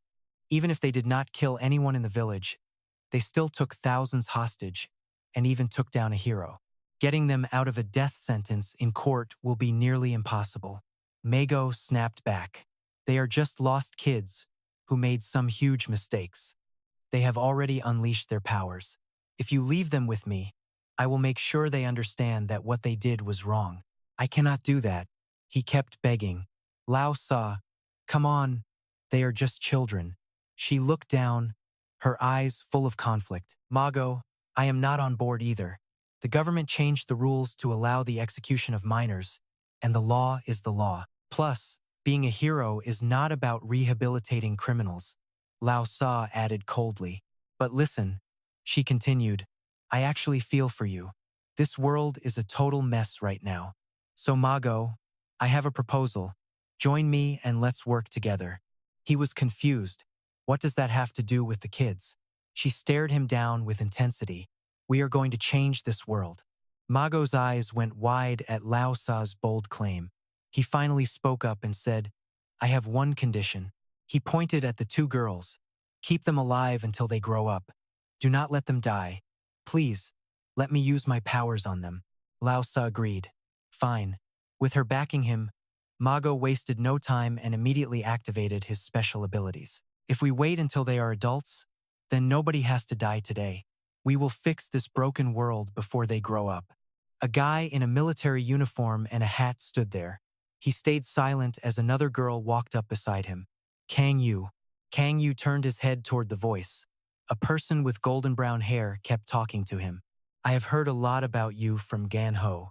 Lao Sa smirked, reaching out a hand. Want to help me change the world? He slowly stood up as the memory faded away. Mago was showing him a vision of me and Mail right then. They say we just judge people by our own rules, but are not laws just rules made up by people in this world anyway? It is all the same. Cang Yu said nothing. The others kept at it. What is the real difference between us and them? The girl finally spoke up. Cang Yu, Gang Ho, and I were assigned to handle the intensive rehab for these two kids. She tried to explain, looking flustered as red sparks surrounded her. I am not saying they are innocent or did nothing wrong. They need to realize their mistakes first. Kang suddenly trapped her in a glowing red sphere, cutting her off before she could finish. He stepped forward. Red lightning snaked across the ceiling and floor all around Cang Yu. Mi hugged Mao, terrified. He stared at his hands while the others panicked. Please, spare us. Cang Yu, stop this right now. As he got closer, Mi and Male started screaming for mercy. Please, we beg you. We know we messed up big time. He raised his fist. The girls shrieked for their mom and their master. Cang Yu slammed his fist down, shaking the entire place. The red energy did not fade. He punched the ground, missing Mi and Mao by just a few inches. Their eyes were wide with terror, faces covered in tears. Cang Yu cursed. He gritted his teeth until they bled, his eyes turning red as veins popped all over his face. This is so annoying. Cang Yu's mind was racing, and his thoughts were turning into a jumbled mess of broken pieces. He stared blankly as those twisted thoughts started playing tricks on him right inside his own head. 3 people appeared right in front of him. A chorus of high-pitched, mocking laughter filled the air. Cang Yu dropped to one knee, taking in the scene. Why are you overthinking everything like this? The black-haired girl smirked. That look does not suit you at all. You are way hotter in person than in your photos. Cang Yu froze as she gave him a massive, beaming grin. Hey there, hubby. Your gorgeous bride has finally arrived. She starts gushing about how stoked she is to meet him, but before she can even drop her name, Cang Yu charges like a bull. Boom. Total collision. A little shocked, huh? You really should listen when people are talking. This guy just blocked your hit, but man, where are your manners? The girl pouts, saying he is going to be their boss soon anyway. You are being totally rude. My bad, Miss Shinka. She clears her throat and says, all right, let me try this intro again. But the second she starts talking, Cang Yu lunges again. She barely gets her name out before he is throwing another punch. She just flicks her wrist. A shield pops up between them, shutting down Cang Yu's attack. Dude has zero patience. She keeps going, saying they'll be seeing a lot of each other, so they should talk. She giggles and says, my name is Shinka. She is a psychic with space warping powers. I'm gonna be the mother of the next generation. Purple light glows from her high-tech barrier. Cang Yu is like, mother? She laughs and says, yep. He sighs. This is exhausting. Great. Another crazy person just showed up. Crazy? Shinka just laughs it off. I might be the only sane person in this place. Am I right, guys? Totally. Yeah, I guess. She just keeps talking. Cang Yu, you know humanity is doomed? She asks him with a straight face. We are on the verge of extinction. At this rate, we're toast. Cang Yu isn't buying it. What? Shinka asks. Cang Yu, what do you think is actually threatening us? Being an EY, you probably think it is the legendary heroes or villains who hold all the power. She scowls at that idea, and her sidekick nods in agreement. But that's totally wrong. Cang Yu facepalms while she sighs, saying the real problem is all those so-called normal people. My plan is to filter out the junk. Only people with superior genes should be allowed to have kids. But because those elite people keep sacrificing themselves, the weak genes that should have been wiped out are actually multiplying at an insane rate. Shinka even has the stats. Take those second-generation heroes in equality led by Lausa. They had top-tier DNA. Why do they still die even when natural logic says they shouldn't? If you can't evolve, you die. That's just facts. But they keep trying to stop it. Cang Yu stays dead silent while Shinka keeps rambling. Oh, you're fine, Cang Yu. You aren't a hero anymore. You enjoy taking out those losers with the weak genes now, right? She giggles and points at him. I totally fell for you when I saw that. Cang Yu stays quiet. She keeps going. Lucillus Prison is basically a VIP lounge for the elite who will lead the new world, but they're being treated like criminals, just for killing weaklings. Once we wipe out the heroes blocking progress and all the weaklings, she starts hyping up this wild future. We are building a world where only the strongest survive. Alpha world. She points at him with a creepy, friendly smile. Don't sweat it. If any of those big shot heroes flip and join us, we'll let them into the club too. We're pretty flexible like that. Finally, Cang Yu actually speaks up.